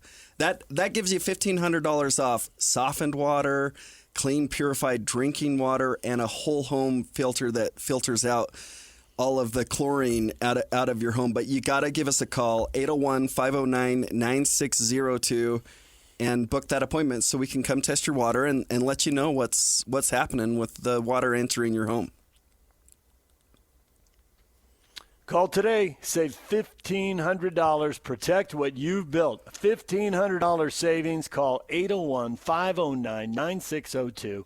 801-509-9602. Call Culligan right now. Now, if they say, hey, Culligan, man, you're just going to bust their chops and how old they are, or you're just going to roll with it and save them $1,500. Yeah, we'll allow it. We'll allow them to take advantage of that offer. They can also visit us online at culliganslc.com. culliganslc.com. Thanks, Kent. Thanks, Colson. Thanks. 3, 2, 1. This is Scotty G and Coach Tim LaCombe. Joining us now, he is the owner of the Utah Jazz and the Utah Mammoth. Ryan, we can't thank you enough for hopping on with us. My goal is to bring a championship to Utah, and we haven't had one. I want to hang a banner, and if it means that we have to do stuff a little harder, okay. But we're not going to tiptoe in to go beat San Antonio and OKC. We're not going to tiptoe in. We're going to have to do it the right way and build the right way. That's going to be what it's going to take, and you never know. But I just try to put the smartest people around, and I just feel like we're super lucky that we got this group. I'll just be honest, if they agree on things, I'm probably not going to stand in the way on anything that they come to, and that's typically how you want it. We've got really, really smart people here who also have that level of expectation, but all this is talk. We got to go do it. Catch Scotty G and Coach weekdays from 10 to 2, presented by Mountain Land Supply on 97.5, the KSL Sports Zone. Join Scotty G and the coach Tim LaCombe at Minky Couture in Layton tomorrow from 10 a.m. till 2 p.m. Shop now for Mother's Day deals and get 50% off any regularly priced blanket with the code ZONE50. ZONE50. Save yourself 50% at Minky Couture. All right, PK, that was a lot of draft information there from Nathan Grubel. You come away, does he alter anything of what you think, or does it confirm what you were already thinking going in? The thing about is for the Jazz, and if they get a top 2 or 3 pick, okay. But suppose they get, as you said, 5, 6, 7. I like to latch onto a guy. Yeah, Acuff. Well, I like him, but he's not my number one lower guy, if that makes sense. Yeah. I like the kid out of Illinois. Wagler. Wagler? It's not Wagner. It's like Wagner. Wagler. Yes. And the reason why I like him, I read a story about him in the beginning of the season. As a Wooden Ward vote guy, trying to find out who the best guys are. I think Underwood there at Illinois is a great basketball coach. And so I know he's got guys, and he's got guys that are a little bit under the radar. And this kid was totally under the radar. He comes from a basketball family. Mom and dad played basketball, and brother and sister played basketball. And the kid's from Kansas, right? And he wasn't really thought of as a big-time prospect. I don't believe that Kansas offered him. I mean, if I remember, Illinois might have been the best if you're going to name brand. You know, like some Mountain West schools, St. Louis, Southern Illinois, DePaul, those types of schools. And so he chooses Illinois, and it takes a bit. And then he just blows up. By the time he gets to December, man, he is just rocking the free world. And in January, against Purdue, 46 points. Purdue! Mike Folta's Purdue Boilermakers, right? That was the same night that AJ went off against Utah. There were like 3 or 4 of those freshmen who all had like 40-point games. And he does have the size. He's skinny as all get out. But, yes. He can. That'll change. Yeah. Mom and dad are really skinny, too. I went and checked it out. I stalked them a little bit on Facebook just to see what their builds were. And sure enough, their mom and dad are both lean, tall and lean. And mom, I like her even more. She celebrated on Facebook with a picture of the Royals charging the mound when they won the World Series. So they're baseball people, so they're high quality with tons of integrity if you're a baseball person. That's a fact. And I just think that if you're going for upside, this kid, the proverbial barely scratching the surface. Now, I'm not talking top 3. I'm saying if the lottery hoses you again, which I don't think it will, but who knows? That's just a feeling. I said the same thing last year. And I ended up being right last year in a roundabout way, because I said they're going to get one of the top 3. Well, they got one of the top 3. He slid to 5. Right. So that's all that matters. Doesn't matter where you draft. We can thank his disgraceful agent. Agent would do that. It's just disgrace. Yeah, until it benefits you. Worked out great. Right. And so you're going to end up getting one of the better players in that draft, probably. You wanted one. I get that. And so I'm thinking, okay, this year you just can't keep getting lower every year. But if it happens, I don't think it's a disappointment in the short term. I get that, and particularly with a somewhat of a local guy sitting there. But I think this Wagler kid, and just looking at pictures of the family, thinking that okay, he's not going to have a problem enjoying life in Utah. And with that in mind, I think that he's a kid that if it should come to that, and I'm gonna have to tell Austin this too. It's not just I'm not just telling the listeners. I'll advise Austin. Okay, here's what I think, and depending on where they are and who's available. I always like Calipari kids. Yeah, with the ACOV, he's a little shorter. Wagler is not short. No. He's skinny. He's skinny right now, but he just turned 19 in February. So I mean, come on. He has plenty of time. I think between my senior year in high school and my first year, by the time I got to the end of my first year in college, I gained 30 pounds. And it wasn't bad weight. I mean, I graduated at a whopping 100. I was Ben Anderson. I graduated at 140 pounds. And by the following spring, I was lifting. I got in a weightlifting class, and then my buddies at NAU, we got into weightlifting and would lift. They put a big weight room in the dome, and the dome had just barely opened, so we're down there working out with football players and whatnot. I gained 30 pounds, so I have no doubt, and we've seen it. We see Van Horn was 190, 6'9", 190 as a freshman, and he leaves at 240, and nobody said, "Boy, that guy's skinny," or "He's weak." Same deal. Right. Yeah. So I don't have any much concern about that, but I just love this kid's upside. The Arkansas kid, Akov, a little on the shorter side, but Calipari's got an eye, man. I'm watching Maxey the other day and doing his thing for Philadelphia. And he was like the 21st pick, something along those lines when he came out. And SGA as another. I mean, the list of Calipari guys, it's endless, right? You gotta go search online. You'd forget guys. Devin Booker, you ever hear of him? and Ed Booker was like the 13th pick. So I'm not bracing Jazz fans for disappointment because I'm not going to go there. But if it does happen, I think that there's still some other dudes there that can really help your team. And then I wonder, too, if they get the number one pick, there's just no doubt. But suppose it drops. If they get in that, as you said, 5 to 7 range? 5, 6, 7. Yeah. For a team that hasn't won anything, I could argue that they're built to win now, which is crazy. But we know that their record was what it was because of the tanking, not because of a lack of talent, and particularly now with the trade and the development of George and Bailey, the wonderful backcourt, that they can make a move if they should want to trade that because of the fact that there's going to be kids available that are quality kids in that 5 to 7 range. They might be able to get somebody who we don't have to wait 2 to 3 years. It could be right now. I think the thing that he just said in that last segment that mattered was that he was so off the radar. And you said it took some time, but by December, I think that everyone thought, well, it's going to be way longer than December. I mean, this might be a kid who blossoms as a sophomore.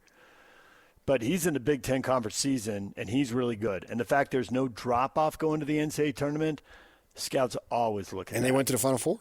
Yes, and they went to the Final Four, and they won.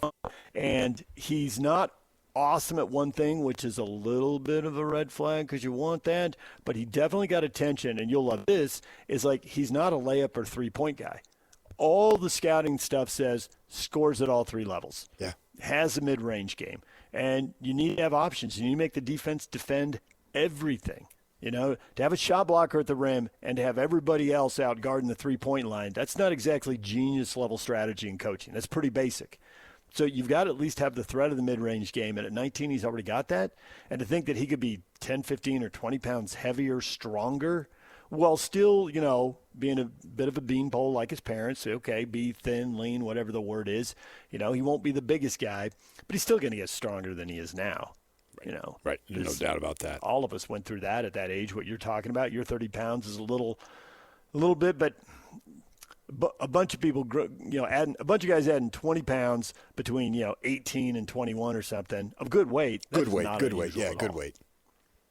Right. And I think that so he's my, not exactly, you can't be a top 10 pick and be considered a sleeper. Late pick. But I happened to catch on to him reading his story going into the season, and because I like the Illinois coach, I'm going to keep an eye on this kid and watch him a little bit, knowing that, it might be a Jazz uniform type guy.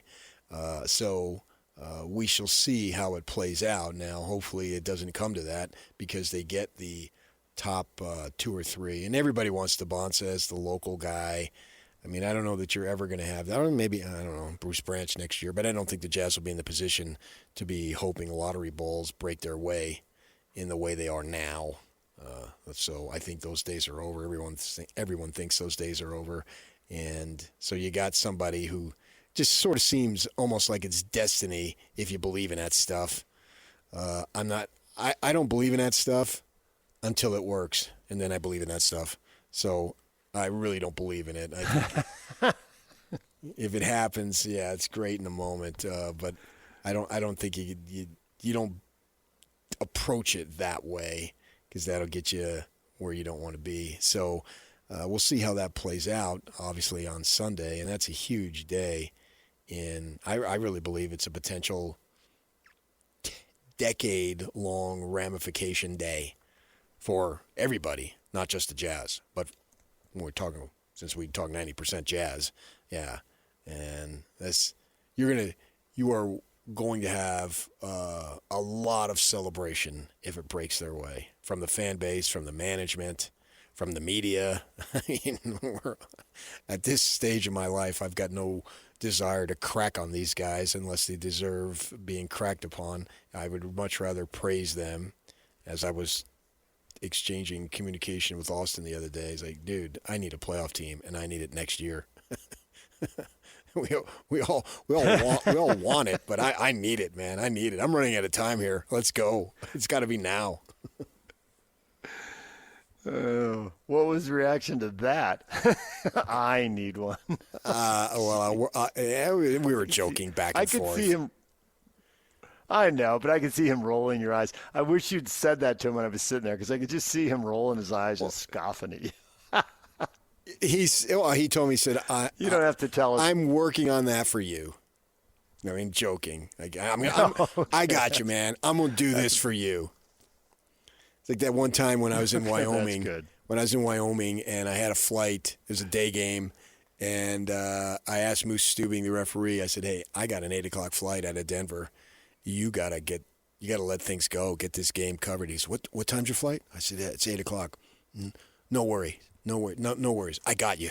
And I'll swallow the whistle. Moose referees the game. Yeah, you can get your story done and be on the road. Get on I-25 and get out of here and catch that flight and be home tonight. And he knows what I was talking about, because he's been traveling the conference, and it gets old after a while. You don't need to spend another night. Unless it's San Diego, you don't need to spend another night anywhere in the conference. He was a minor league baseball coach. Back to he you in was baseball, third base people, Angels right? coach. A third base coach in Salt Lake. Yeah, he was here in the early '60s, and then he was a longtime referee. And I never knew him personally or had that kind of interaction with him, but you could just tell the way he refereed a game. He was had a character, personality. Yeah, he totally it's did. Odd that both coaches would like a ref, but it always seemed like they did. That's why I knew I could talk to him about it. And he knew my face at that point. We'd seen each other in hotels, and they'll stay at the same place. Sitting courtside enough. Yeah, and they knew what I was about. Yeah. So, and he just looked at me and said, "I got you, big guy. You'll be on. You'll make that flight." DJ and PK, it's 97.5, the KSL Sports Zone. Stay with us. We got a lot of former Jazz guys trying to progress in the playoffs. We got BYU and Utah State playing again, but not in Logan. We'll get to those stories next. Stay with us. They've been doing it for a while. This is Jake Scott and Ben Anderson. I can't believe I'm saying this, but are we experiencing the most uninteresting NBA playoff we've had for a while? Oklahoma City's great. San Antonio looks to be pretty good. Everybody else sucks. I don't think San Antonio's as good as Oklahoma City. I think it might be even a one-sided West, which seems crazy, but whoever comes out of the East is going to get trounced by whoever comes out of the West. The only series I think anyone's truly waiting for now in the playoffs is Spurs Thunder. And that's going to come in the conference finals, and that's going to be viewed as essentially the finals, because whoever wins that's going to get the championship. So I think everybody's waiting for that. Catch Jake and Ben afternoons from 2 to 6 on 97.5, the KSL Sports Zone. Don't just show up to Supercross. Be part of the weekend. 511 is hosting a free event with custom Jeeps, a great crowd, and more. Friday from 2 to 6 with Jake and Ben at their Salt Lake store, 369 West, 1830 South. PK, you put a question up on Facebook, and it got a lot of response. We had 2 questions up last night, and they both did about 50 responses each. A lot of interest, considering it's a time of year where, we don't have a local team playing a game every night. And one of the things that generated so much interest was the fact that the Timberwolves, with 3 guys, Rudy Gobert playing a lot, and then Joe Ingles basically playing not at all. And then they got Mike Conley kind of in between area there. Kyle Anderson. Started. And Kyle Anderson, you're right. 4 guys. So are you rooting for the Timberwolves in the NBA playoffs? They've kind of turned into Jazz North here. And largely the reaction is yes, although Brian goes against the grain. I'm pulling for the Pistons and the Lakers. See, Brian's just here to mix it up. Well, the Pistons, I don't know that they have any animosity built in the way the Lakers do. And the Lakers don't have their guys, so you're going to be disappointed. That just seems like it's a guarantee, a lock, that they're going to lose. They don't have everybody there, and even if they have everybody there, we wouldn't be sure that they would win. And it looks like OKC is a tougher matchup than the Lakers have talent, right? And so with that in mind, that seems like a waste of time. I think Gobert is viewed so popular. here, and he will continue to be forever and ever. He wanted to stay here. He kept saying, I want to win Defensive Player of the Year. I want to win a title here, blah, blah, blah. I believe he kept his house here. And so he was a guy who was comfortable in his own skin in this community and wasn't looking to take off. A foreign guy, and I've always thought that the foreign guys, they're so far away from home. What difference does it make? They just want to be in a situation where they're happy and making a lot of money and playing for a good team. I mean, if you got those things in line, what more do you want? So I do think that Gobert is something that was somebody who will remain popular. Plus, I think for me, the Spurs had their turn. And I want somebody else to have their turn. Yeah. That's a very common thing in sports. I think you're marching right in line with most people. When teams start winning a lot, at first when somebody hasn't won for a while, it's great. Oh, they haven't won, it's great. And then when they win a lot, the jealousy builds. Yeah, now, I don't have maybe jealousy, you do something like the Patriots where you help it with, Spygate and Deflategate and all that stuff. But I don't think the Chiefs have anything like that, and there's definitely backlash because they've won 3 Super Bowls. I think we'll see it with the Thunder here if they win another 1 or 2. And I think you're totally on board. The Spurs won 5 times, and they hit in the number 1 pick on Robinson, the number 1 pick on Duncan, and then they get the number 1 pick with Wembayama too. Let somebody else have a shot here. But they got a 1, 2, and 4 pick, and jet fuel to their rebuild. Well, I have no jealousy towards the Spurs. I don't have any animosity toward the Spurs. I just want to see somebody else. Why not Minnesota? Why not the Minnesota? I mean, obviously the state has taken a beating here of recent times, so why not another team that is so far off the path that it really goes against that the league is slanted? I don't think the league is slanted. I think destinations are slanted. And so that's always going to be the case. As Majerus comes back for the Final Four, it seemed like the first thing he said, we didn't move any closer to California. We're still the same distance away from Southern California, whereas a recruiting hotbed.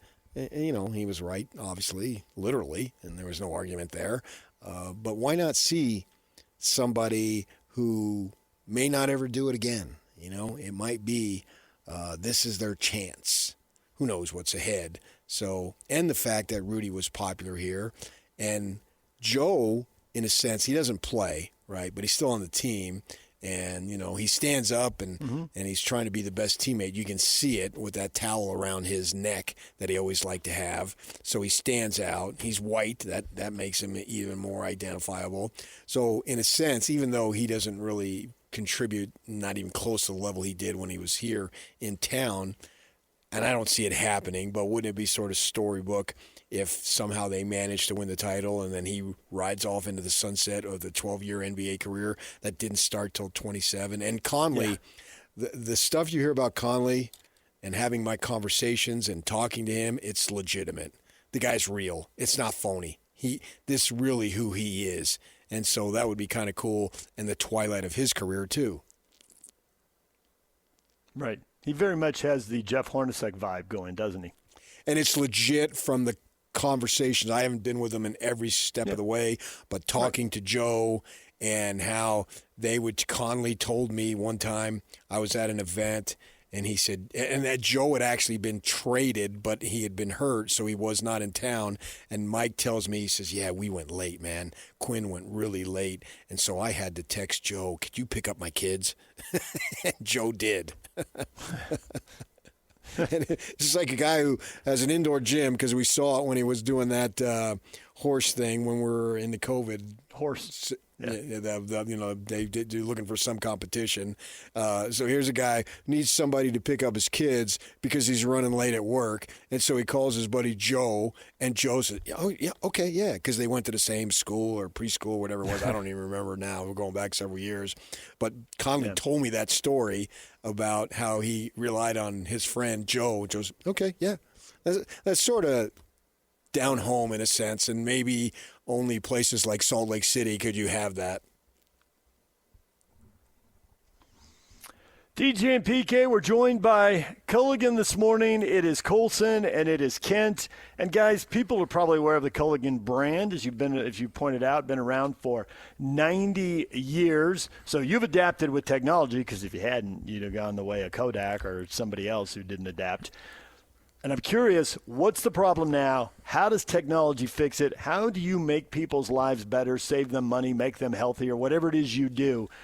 Give them the elevator speech. How do you get it done? Absolutely. So, and there's a brighter and brighter light being shown on the water filtration industry, right? People are now asking the question, what's in my water? Where I think 20, 30, 40 years ago, people just kind of assumed that whatever they were drinking was good enough. But now people are conscious about what they're putting in their bodies, what's coming into their home. So we remove a lot of those contaminants through different processes. One of the major contaminants that we see in Utah's market is water hardness. And water hardness enters your home through limestone degradation, right? So we've got these beautiful mountains, but that rock, that mineral, is able to be kind of absorbed by that water molecule. And when it comes into your home, it wreaks havoc on your appliances. It's what causes that nasty white crusty film on your shower heads and on your glass doors and on all your dishes. And so we remove that through some Culligan proprietary technology, and we do it better than anybody else in the marketplace. That's about all you can ask for. But since you guys are really cool, you're going to give our listeners even more. Not just great water, you're going to give them something that's going to save them in the long term. Yeah, absolutely. Like we've been talking about this morning, give us a call, 801-509-9602, and book a free in-home water test and take advantage of this great offer we've got for your listeners. It's the Protect What You've Built offer, $1,500 off a total whole home system. That gives you water softening. Where do they find you on the web? At CulliganSLC.com. Yes. So give us a call or find us online and take advantage of this great offer. Like Colson was saying, this technology is new too. I'm here looking at my app right now. I can see how much salt I've got in my brine tank. I see that my system's running at 2.1 gallons a minute. So somebody at home is showering or we're doing some laundry or something. It's really nice. This thing's saved me. I can put it in bypass mode. I can get alerted if water's running through my system while I'm out of town. It's really cool technology, and Culligan's got it. So give us a call, 801-509-9602. Call Culligan right now, 801-509-9602. 801-509-9602. Call them, say, hey, we got to protect what we built. We need that $1,500 off today. Call Culligan, 801-509-9602. Thanks, Kent. Thanks, Colson. Thanks. DJ and PK reminding you to join Scotty G and the coach, Tim Lacombe, Monday, RGS Exteriors, 4235 Farm Road in West Jordan. Well, PK, it's happening. In-state basketball is back. Sort of. Not all the matchups you want to see, but Utah State and BYU have signed up for a home and neutral. Forget the home and home. BYU's not going to Logan. Home and neutral. So a game at the Marriott Center, a game at the Delta Center, and then we'll see where they go from there. Yeah, I just opened up Twitter, and I saw Dan, who is USU, the right blue. Hot take. I would rather beat New Mexico in the iconic pit than beat BYU in the Marriott Center, which is not iconic. And then James responds, you must have an incredible memory if you know what it's like to beat BYU in the Marriott Center. Now that I believe. Yeah, Aggie fans who don't want to win at the Marriott Center. Liars. Come on. Well, it's not that you don't want to win, but what would you rather have? Would you rather have the iconic pit? The pit is iconic. I think they just want to win over BYU. They've lost 10 straight. 10 straight, yeah. Well, that's because they don't play them when they have the good teams. They haven't played since 21. Since 21? That's a joke, and I don't like jokes in this case. Play each other. Play on the playground. We'll go out on a blacktop. You name the place, you name the time, and we'll be there. Yeah, that's the Urban Meyer of basketball right there. I like that. Urban wanted to play, who was he wanted to play in a parking lot? Oh, he wanted Bama. Auburn? You name it. I think Auburn was undefeated. He wanted undefeated Auburn. We'll play him in a parking lot. Yeah, we'll replace Paradise and put up a parking lot just to play you. I mean, we'll go shirts and skins. You name it. No refs. Call your own fouls. That's the way I approach my sports. I don't know about yous guys. And then afterward, Cattle fan, I'm not sure why this game is being played. BYU is irrelevant and can't even win a tournament game. Utah State should look for better competition in the non-con. Oh, man, that's just a stirring the pot right there. No, we'll play you anywhere, anytime. Shirts versus skins, and then afterward, to rehydrate, we will drink Culligan water. Just my opinion. At CHBrian04, why would they if they don't have to? The reality is BYU's in a conference that allows them to make these deals, and for programs like Utah State, they have to accept.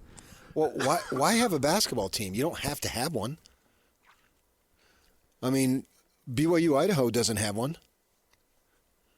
They do not. University of Utah doesn't have one. Hey-oh, I see what you did there. Sports, and yes, good point on Utah. I couldn't help myself. Here's a little. It's going to get back punch. to Alex. You're going to have to answer for that.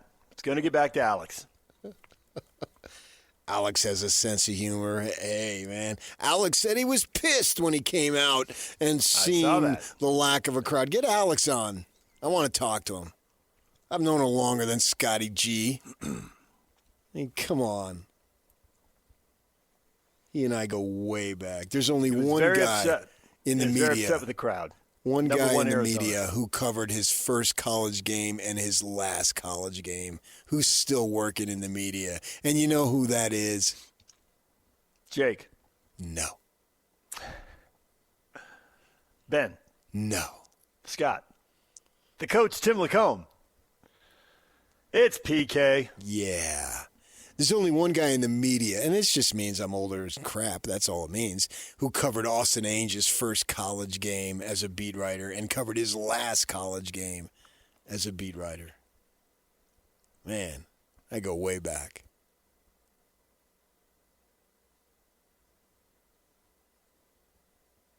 So would you, if you were at Utah State, would you really have turned down that deal because you didn't get a home game? Would you have said 2 at the Delta Center? Or one Marriott Center, 1 Logan, but no mix and match on this. We go to you and you go to a neutral site. You've heard about the Italian Alzheimer's, haven't you? You know what that is? No. You forget everything but a grudge.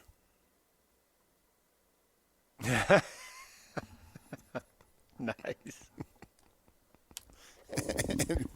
And I'm half Italian, but I'm actually, the culture is a little bit more because for whatever reason, we didn't spend as much time around the Irish when I came along. My sisters can regale, and they do this every time they get together. We get together. They regale themselves with old stories with my Irish grandparents because they know I didn't experience that.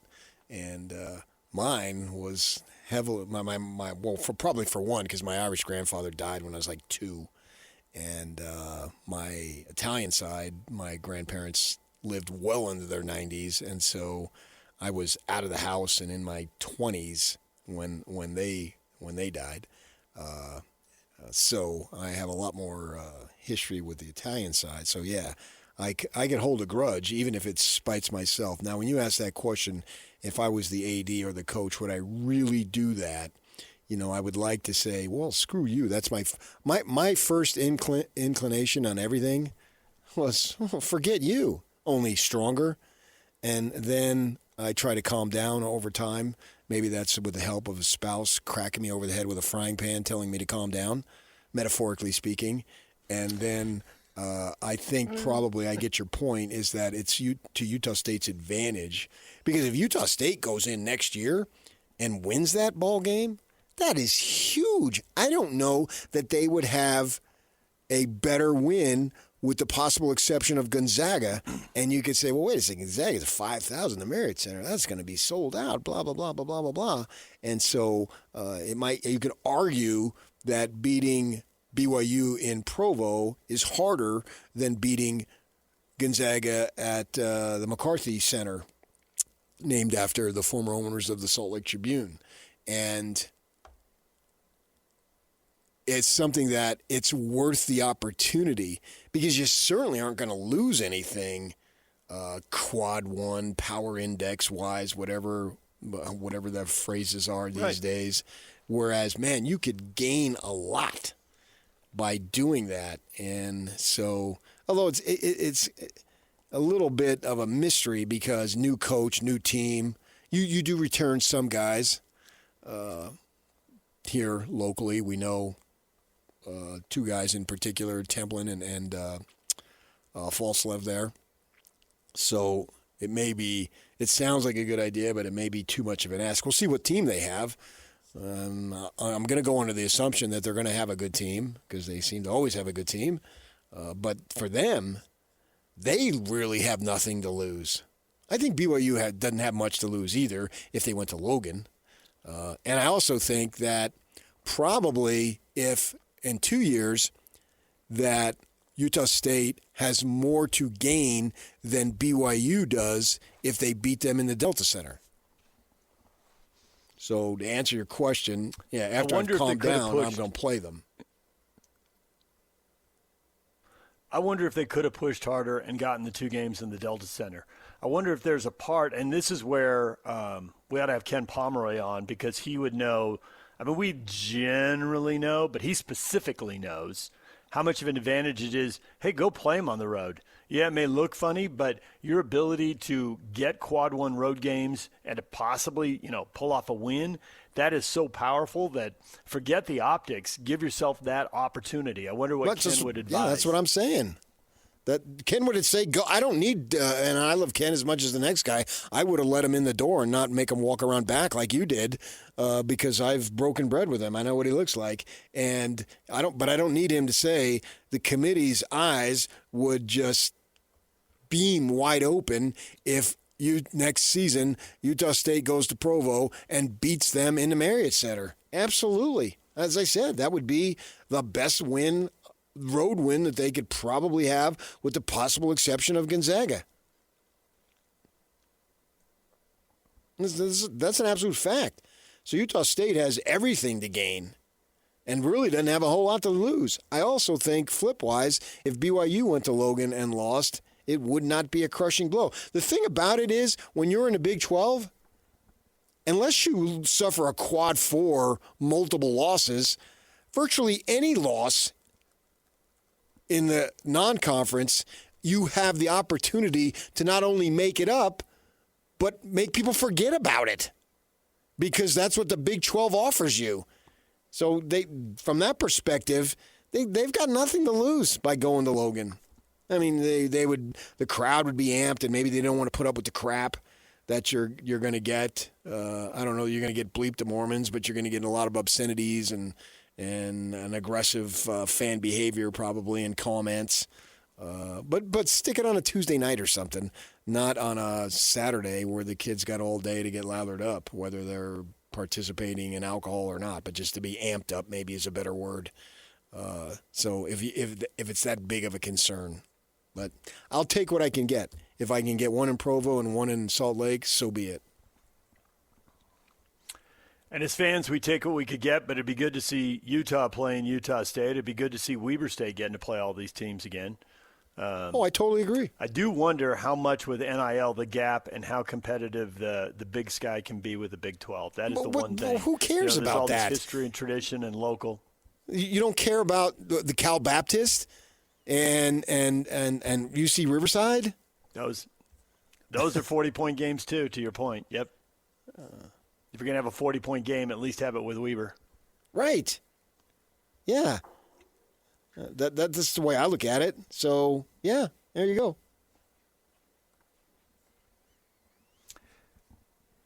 And if BYU's going to play neutral site games, can they get to Pittsburgh, Omaha, Fort Worth, or Spokane? Because those are the 4 Thursday, Saturday sites for the 2027 tournament. Get in those arenas and play a game or two. Who wants to go play in the Texas area? Go play Fort Worth. There's a ton of recruits down there. Go. Well, that'd be cool if they can play Gonzaga and Spokane. Yeah. Yeah, absolutely. That'd be a great idea. Yeah. That'd be a great series. I'm surprised they haven't done that. Maybe Kevin doesn't have the connection to Mark Few that Tim Lacombe and Dave Rose had and all that. That was always a fun series. And then plus they have enormous respect there with Tommy Lloyd's gone, obviously. And but they don't – those guys had a relationship because they were the big dogs for a decade. And actually, and I've spoken to Mark Few about this, and he's spoken publicly about it, that they really appreciated the opportunity to go into BYU. Well, now they're going to go into the Pac-12, and it's a new formation of the Pac-12. It seems to me that ought to be something. We've seen, they just said yesterday, right, that the BYU women are going to play New Mexico.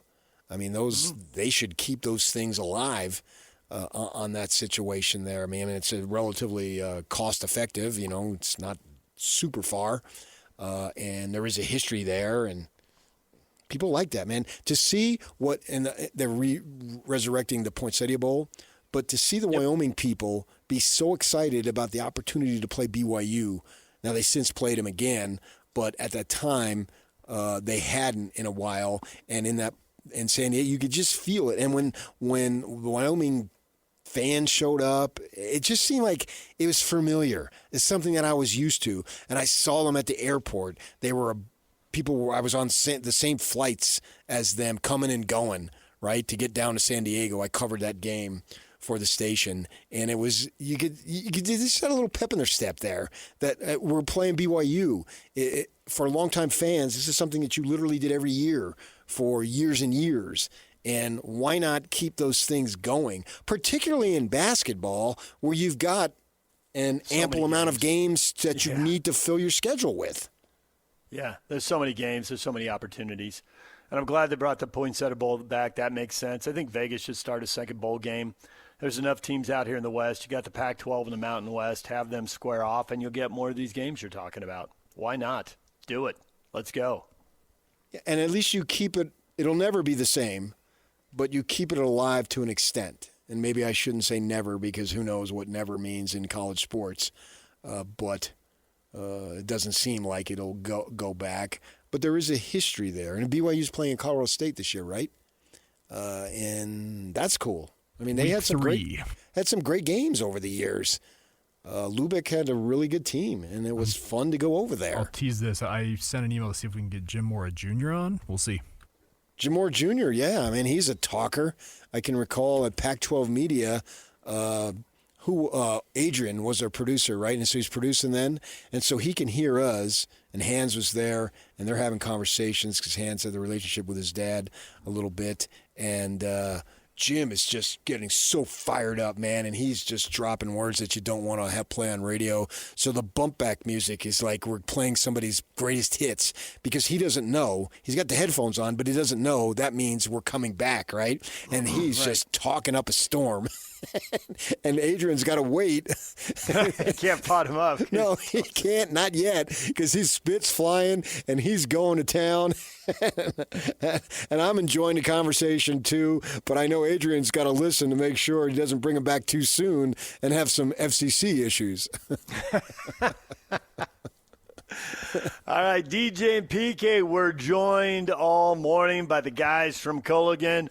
Coleman is here, Colson's here, and Kent is here, and they are talking water. And guys, why is now the right time to pick up the phone, make the call, and talk to Culligan about improving your water? Why the immediacy? Yeah, it's because everything's really expensive right now. I don't know if you've noticed this, but it seems like everything is expensive. Labor and repairs especially. Garage doors, this, that, the other thing. Water leaks. They can be really expensive, and repairs can cost you so much money. So it makes a lot more sense to just protect what you've already built. And that means that you don't have to replace things earlier than you should. And so that's why we're here. We're here to talk about water filtration. We're here to educate people on why it's important, and talk about, Culligan and all the things that they can do. Which comes to mind, that's all great, and if you put a deal on top of it, it becomes a no-brainer. Is that not right? That's my man Kent. That's why we've got a deal for you. It's just like Colson said, protect what you've built, $1,500 off today. Give us a call while we're on the air. We're here for another 30 minutes or so, so you got to call now, 801-509-9602. Mention that offer, the protect what you've built. We'll come out, test your water, show you what's in your water, look at the current equipment and the current setup you've got right now, and put you into the right system to make sure that we're taking care of all of your appliances. Make sure that your family's happy and healthy. This is a great deal. It's the best offer we've ever given. So $1,500 off, but you got to call us today or visit us at ColliganSLC.com. ColliganSLC.com online or call 801-509-9602. 801-509-9602. Call, say, protect what you've built. How about that $1,500 off? Make the call right now. 801-509-9602. Thanks, guys. Thank you. Thank you. They've been doing it for a while. This is Jake Scott and Ben Anderson. Contributor for NBA.com and HHQ Sports. She is Kristen Peak with us here on Jake and Ben. Give me a sense of how this draft stacks up against last year. I think this draft is different. I do think AJ Devonta is going to be the first one off the board. But then when you are 2, 3, and 4, and you're looking at either Darren Peterson, Cameron Boozer, or Caleb Wilson, you cannot go wrong. I don't care what sort of situation you're in. If you get one of those 4 players in this year's draft, that is a win. I don't care. You cannot convince me otherwise. And then 5 through 11, I'm calling it the point guard lottery because there are so many lead guards. Lead guards are really hard to come by, especially in a one-and-done sort of situation. So if you are looking for a lead guard, 8 is a perfectly fine place to find one. Catch Jake and Ben afternoons from 2 to 6 on 97.5, the KSL Sports Zone. DJ PK, we're joined once again by Michael Lev, columnist for the Arizona Daily Star. Our spring football tour continues with the Arizona Wildcats. Michael, good morning. Good morning. How are you guys? Great. We're doing well. The Wildcats 6-3 in Big 12 conference play last year. That was a big bounce back. We know things change quickly for better and worse with NIL. The arrow's up. Does it continue up this year? What is the vibe? What is the thinking as they come out of spring football here? I think the arrow at the very least kind of stays steady. It would be hard to top last season, although there are some people within the building who do believe that that's possible. The biggest reasons for optimism, I would say, are, of course, things went well last year. As you mentioned, it was a positive turnaround after a very rough first season for Brent Brennan. They retained all of their coordinators, which is a big deal in modern-day football to have that kind of continuity. And they bring back their really, really good quarterback. So that's just kind of a very solid foundation upon which to build. Yeah, if Afita was 6'4", the NFL would be all over him, but he's short. But nevertheless, I think he's an excellent quarterback at the college level, and plus he's got all sorts of experience working college. He's been starting basically for, it seemed like 10 years, not just 2 or 3 or 4.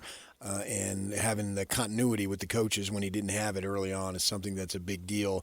As I look at the skill positions, running back, they lost a couple of guys, and Riscano, who I think is viewed as certainly he's the leading rusher, returning just under 400 yards.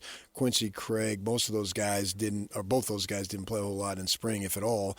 You're high on a kid named Wesley Yarborough, who is 5'10", 210-pound tank. Tell us why you're high on him, because if he's good, combined with the other 2 guys, they got some depth there at that position. Yeah, they should be in pretty good shape at running back. They did lose Ismail Mahdi, who was a transfer last season, had a really productive year. But it was kind of a 3-headed monster when Kedrick Risino was healthy. He played a lot, very effective in the red zone. Quincy Craig was kind of a third down back, and I would imagine he will resume that third down back type of role. Good blocker, smart, experienced, good pass catcher. And Wesley Yarborough, he played mostly special teams last year as a freshman. He is built very similarly to Kedrick Risino. He is really big and strong and powerful and can run through people, but also has good enough footwork to kind of maneuver in tight spaces on the inside, and really showed progress as a pass catcher during spring ball. A bunch of catches that, required a lot of skill near the sideline, like doing the dead leg thing, making sure you keep your feet in bounds, concentration to catch the ball. Those are the kinds of details that show, that some young players paying attention, right? So I think they're in really good shape there. They did lose a recruit during January. A kid ended up going to Oregon. So they brought in a replacement named Antoine Roberts, someone who had played at Marshall under the current offensive coordinator, Seth Davies. So that's kind of a security blanket for them, too, having that veteran who knows the system.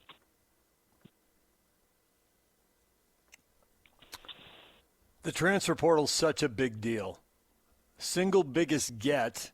It doesn't seem like, reading up on this, like there's one guy people really agree on.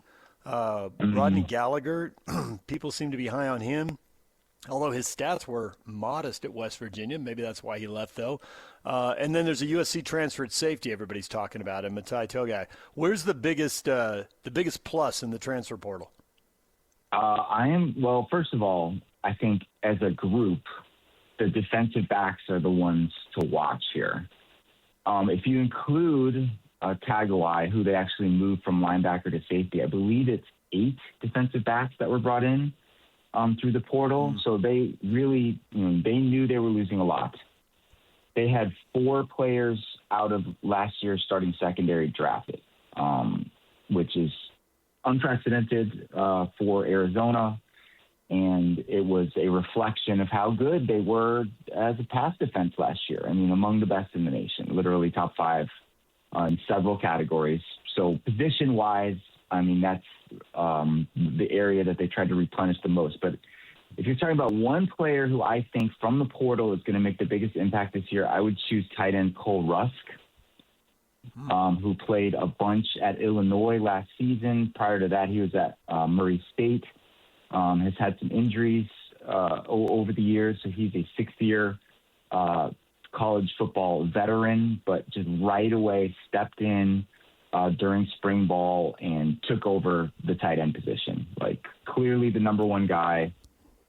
I don't know how he established such good chemistry with Noah Fifita, since he hadn't really played with him before, but the two seem to have it right off the bat, and maybe that's just because Cole Rusk has been around and just knows how to play football. But that would be my choice if you're looking at one guy out of the portal who I think is going to have the biggest impact this year. Receiver, I know you're high on Trey Spivey. Fifita calling him a generational talent. And my gosh, we all remember T-Mac McMillan, what he did and what he's doing in the NFL. Now you look at Spivey, 6'4", 213. That's some pretty good size. Obviously reminds us of T-Mac, who was literally a generational talent. Might be to think that anybody could compare to him would be something really special. They lose a couple of receivers, but they also seem like besides Spivey, they got maybe at least 2 others that showed a little bit. So Fifita should have some targets to throw to. Yeah, I was struck by that comment too, because as you mentioned, Noah Fifita's literal best friend is Tetairoa McMillan, who's the best receiver in Arizona history and was a top 10 pick and, offensive rookie of the year in the NFL, all that stuff. I'm like, wow, okay. That seems like a generational talent. You're telling me Trey Spivey is potentially on that level. Like, whoa. Your ears perk up when you hear that, but you see it in flashes during practice. Like, he's got everything you want, right? He's got great size, and he's listed at 6'4", 213. He can high point the ball. He's willing to go over the middle. The thing for Trey is that it's just been, working on the details of the position. Wide receiver is a very detailed position. Like, you have to be precise with your routes, with your depths, with your splits, where you line up, how you attack defensive backs. So that's been a learning process for him. He's got the work ethic, the coaches say, to get all that stuff down. And if he does, he could be in for a really big year. They also bring back Giovanni Richardson, who went by Gio last year, had a really good and promising freshman season. He's like a clone of wide receivers coach Bobby Wade. Like, they talk very similarly. And Gio's got a ton of potential as a smooth route runner, tough, kind of a rising player. Doesn't have quite the size that Trey Spivey does, but then again, few do. And then I would say another returning player to keep an eye on that receiving core is Chris Hunter. Kind of an up and down year a little bit last year. Had some issues with drops, but he had a really good offseason. And they say that his performance in practice really reflected that. Might have had some injury issues that he was dealing with a year ago and seemed really fresh and fit during spring ball. So those are the main guys. And they, of course, brought in handful of transfers too, but I would kind of expect those three returnees to be the main trio. It's tricky in these big leagues where everybody doesn't play everybody. Who do you miss? And so it can kind of skew the stats. Texas Tech obviously had the best defense in the league last year. And then it's BYU, Utah, and Arizona. Those three separated by just 4 points. And Arizona's bringing back 6 of the front 7 are pretty experienced. So are there really high hopes there? Are there any holes in that group, or should that really be the anchor for this team? Yeah, I mean, it kind of feels like it's flipped from last year, right? As mentioned, the secondary was truly outstanding a year ago. They had the big three with Traden Stukes, Dalton Johnson, and Genesis Smith, who were all taken in the first 5 rounds of the draft this past year, and were the main reason that their pass defense was so good. Now you've got some question marks in the secondary, bunch of newcomers coming in. How are they going to fit? How are they going to gel together? Meanwhile, you have Tay Brown and Chase Kennedy. Chase Kennedy, who I'm sure you guys are familiar with from his Utah days, anchoring the linebacking core. They brought in Everett Lusaw and Cooper Blomstrom to kind of be outside backers. They will sometimes go to a 2-4-5 look. They'll play 3-3-5. They'll play 4-2-5. A lot of variety and different looks in that front. You kind of never know where the pressure is coming from, who's going to rush, who's going to drop. Lusaw was something of a pleasant surprise during spring. He had big credentials coming in from Memphis, but seemed to be a better all-around player than even the coaches thought he would be. Brown and Kennedy, I think, are emerging leaders on this team and on this defense. They were much more vocal during spring than I had ever observed before. People might have some questions about defensive line because they didn't really bring in it. They brought in one veteran, and that's a kid, Kevin Moore, from junior college, who did not participate in spring because he still was finishing up classes. So they're relying on returners, number one, and they've got some really good returners. They were fortunate to get Trey Smith back for another year after he got hurt last year. This is another sixth-year guy who should really be the anchor down there. Maze Pesse had a great and pleasantly, surprisingly good freshman year, and looks like a gem that they unearthed on the recruiting trail. So he's heading into his true sophomore season. Leroy Palu was a positive addition out of the junior college ranks last year. He'll be a senior this year. And then they've got some really good-looking freshmen, too. And after Pesse was so successful last year, they're not reluctant to play these guys. So some names to file away to keep in mind: Prince Williams, Kaisi Lafataga, and Keaton Harris is the other one, who all had their moments during spring. They all made mistakes during spring, but as players and coaches said, that's what spring ball is for. That's okay. Go ahead, make your mistakes, learn, figure it out, and you'll be better for it in the long run. You've been on our show a number of times. You probably don't remember, but I have extensive Arizona roots. Went to high school and NAU and then ASU. Grand Canyon, too. I'll throw that one in there. The only higher institution I did not go was the U of A. But nevertheless, I'm intimately familiar with them. And it's funny that both teams, both high-level teams with the Sun Devils and the Cats, have had good seasons, but trying to follow it up has been the key, and it just hasn't happened that often. They have good seasons, and you can go back, let's see, in 2024 with Fish, they had a good season, and then, it doesn't, or 23, whatever it was, it doesn't work out. And then they stink. And then last year was a nice season for the Cats. So what it'll be. And the Sun Devils have had it's almost paralleled there with the same type of good season and then not being able to follow it up. Now, this year, to what level, I don't know. But I anticipate, if for no other reason that I'm a Fafita believer, he's proven to me that he's very good at the college level. And as I said, if he were a few inches taller, the fact is, if he was a few inches taller, he wouldn't be at Arizona right now. He'd be in the NFL. But I believe in him. So I think they'll have a respectable season, if not a very good season. It sort of follows in somewhere in between decent and really good. Am I accurate? Yeah, I mean, I think that's what everyone is hoping for. To your point, they went 10-3 in 2023 and followed it up with 4-8. Yeah, 10-4 in 2014, and the next year was 7-6, and had a gazillion injuries. 12-1 in 1998. They were 6-6 the following season. The best they've ever done after one of these kind of breakout years is probably going from 93 to 94. They were 10-2 and then 8-4. I think if they went 8-4 this upcoming regular season, it would be considered somewhat satisfying.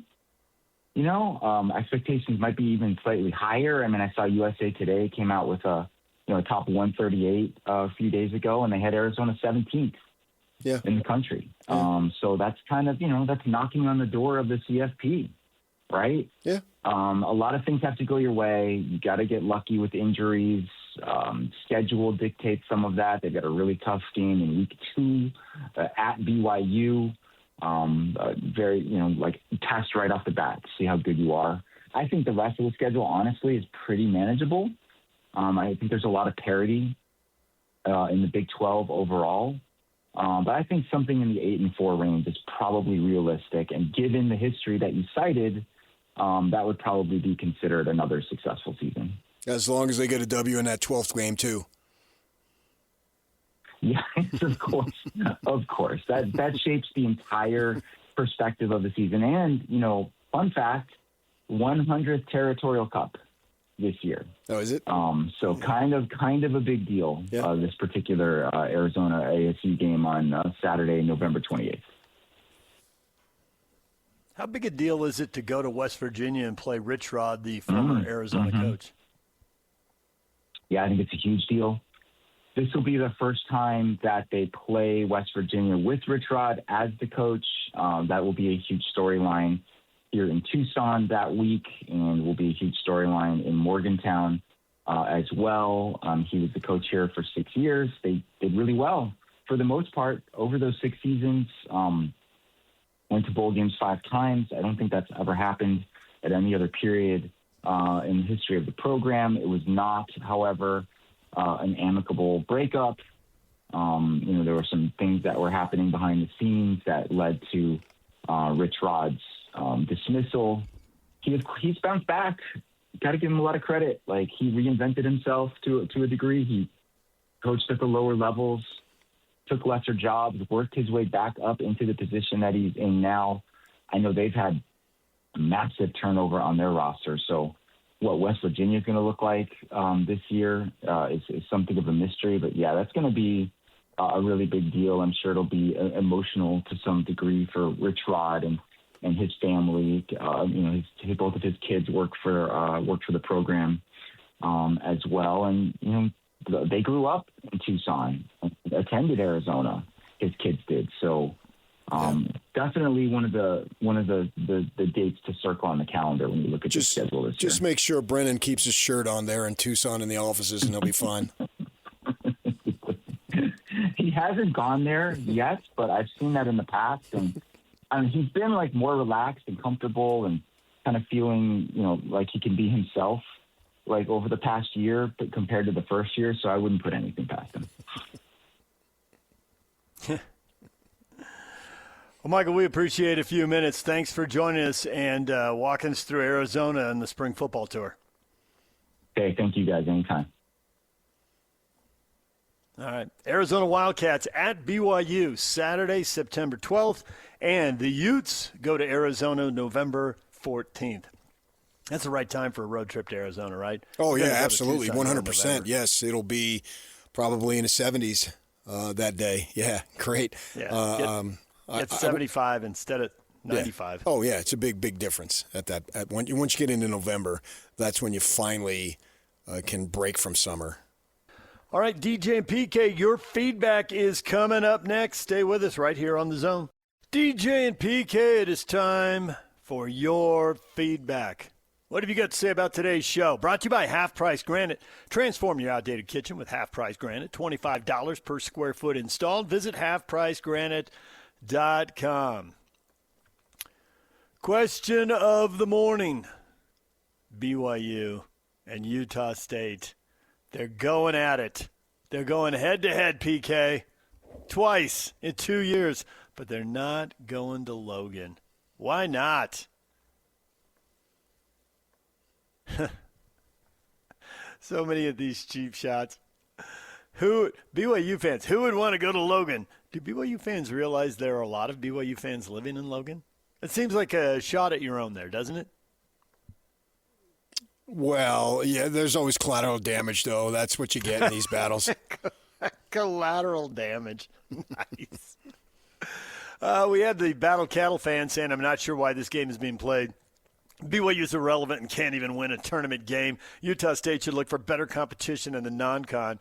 To which Cougar fan Ryan comes back with, you do realize BYU won as many tournament games last year alone as Utah State has in the last 25 years, right? Congrats on your one-and-then-done season. Well, I actually think if Utah State can have an opportunity to go into virtually any Big 12 road venue and win, that is something that they can tout as, A, we were willing to play it, we didn't take the easy way out, and then B, we beat them. And that would be going a long way, because what did Jared Calhoun complain about?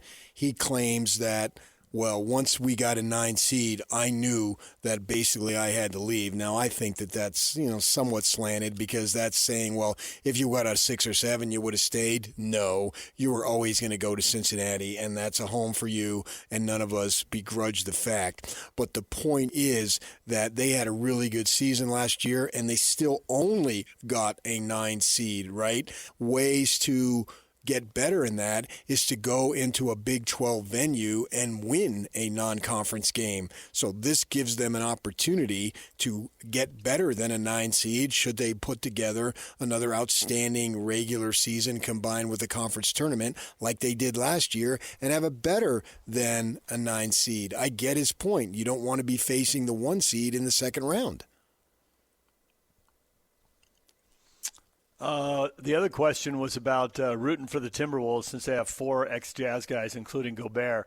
And CT Elephant says, yes, I'm rooting for the Wolves, and if they meet the Cavs, it would be epic. Donovan and Rudy head-to-head in the NBA Finals. I don't think we'll get it, but that would be epic. I don't think we would get it either, but if we're looking for the best storylines in the state of Utah, that's got to be right at the top. There is no question about that. Yep. The fact is, if we're conducting a contest of who do you favor more, Rudy or Donovan, Rudy's going to win that. Going away, right? That's going to be like. Hey, we're joined this morning by Kent and Colson. Go ahead. Kent and Colson are here from Culligan. And, guys, for people who haven't heard us all morning, explain one more time what Culligan does and what your system will fix. Yeah, most people don't realize what their water's doing until something breaks, right? So if you've ever questioned, like, what is this white crusty stuff? Or why does my water not taste very good? Then please give Culligan a call. We are water treatment experts. We've been around for 90 years. We have industry-leading products. We have the best technology in the water filtration industry. We can have leak detectors put in. We can have salt monitoring services. We can deliver the salt. And we've built an ecosystem around all of our products that really support it. So if there's ever an issue, it's not just the simple, hey, well, you need to replace this. It's, we have water softeners and drinking water systems that have been out for 25, 30 years, and they still work. And it's because Culligan stands behind their products and services. So if you've ever wondered, what's in my water, you need to give Culligan a call. And Ken, you want him to call right now, literally. Yeah, absolutely. Call 801-509-9602. Take advantage of this free in-home water test that we've been talking about. And that makes you eligible to get this Protect What You've Built offer for $1,500 off this whole system. We'll set up your water evaluation and make sure you get that $1,500 off savings. And guess what? This is the last time to call. So I'll up the ante without permission from my boss, Colson. We'll throw in free salt delivery for an entire year. Free salt delivery? Yeah. What more could you want? And the free salt. And the free salt? Oh, my gosh. Yeah. So give us a call, 801-509-9602, or visit us at ColliganSLC.com. That made this whole experience worth it. Just watching PK do that was the best thing I've ever seen. Well, jump on it. Give him a call. Kent and Colson. Kent and Colson joining us from Culligan. Guys, thanks for being in all morning. We appreciate it. Give them a call, 801-509-9602. Thanks, guys. We appreciate it. Scotty G and the coach are up next. Thanks.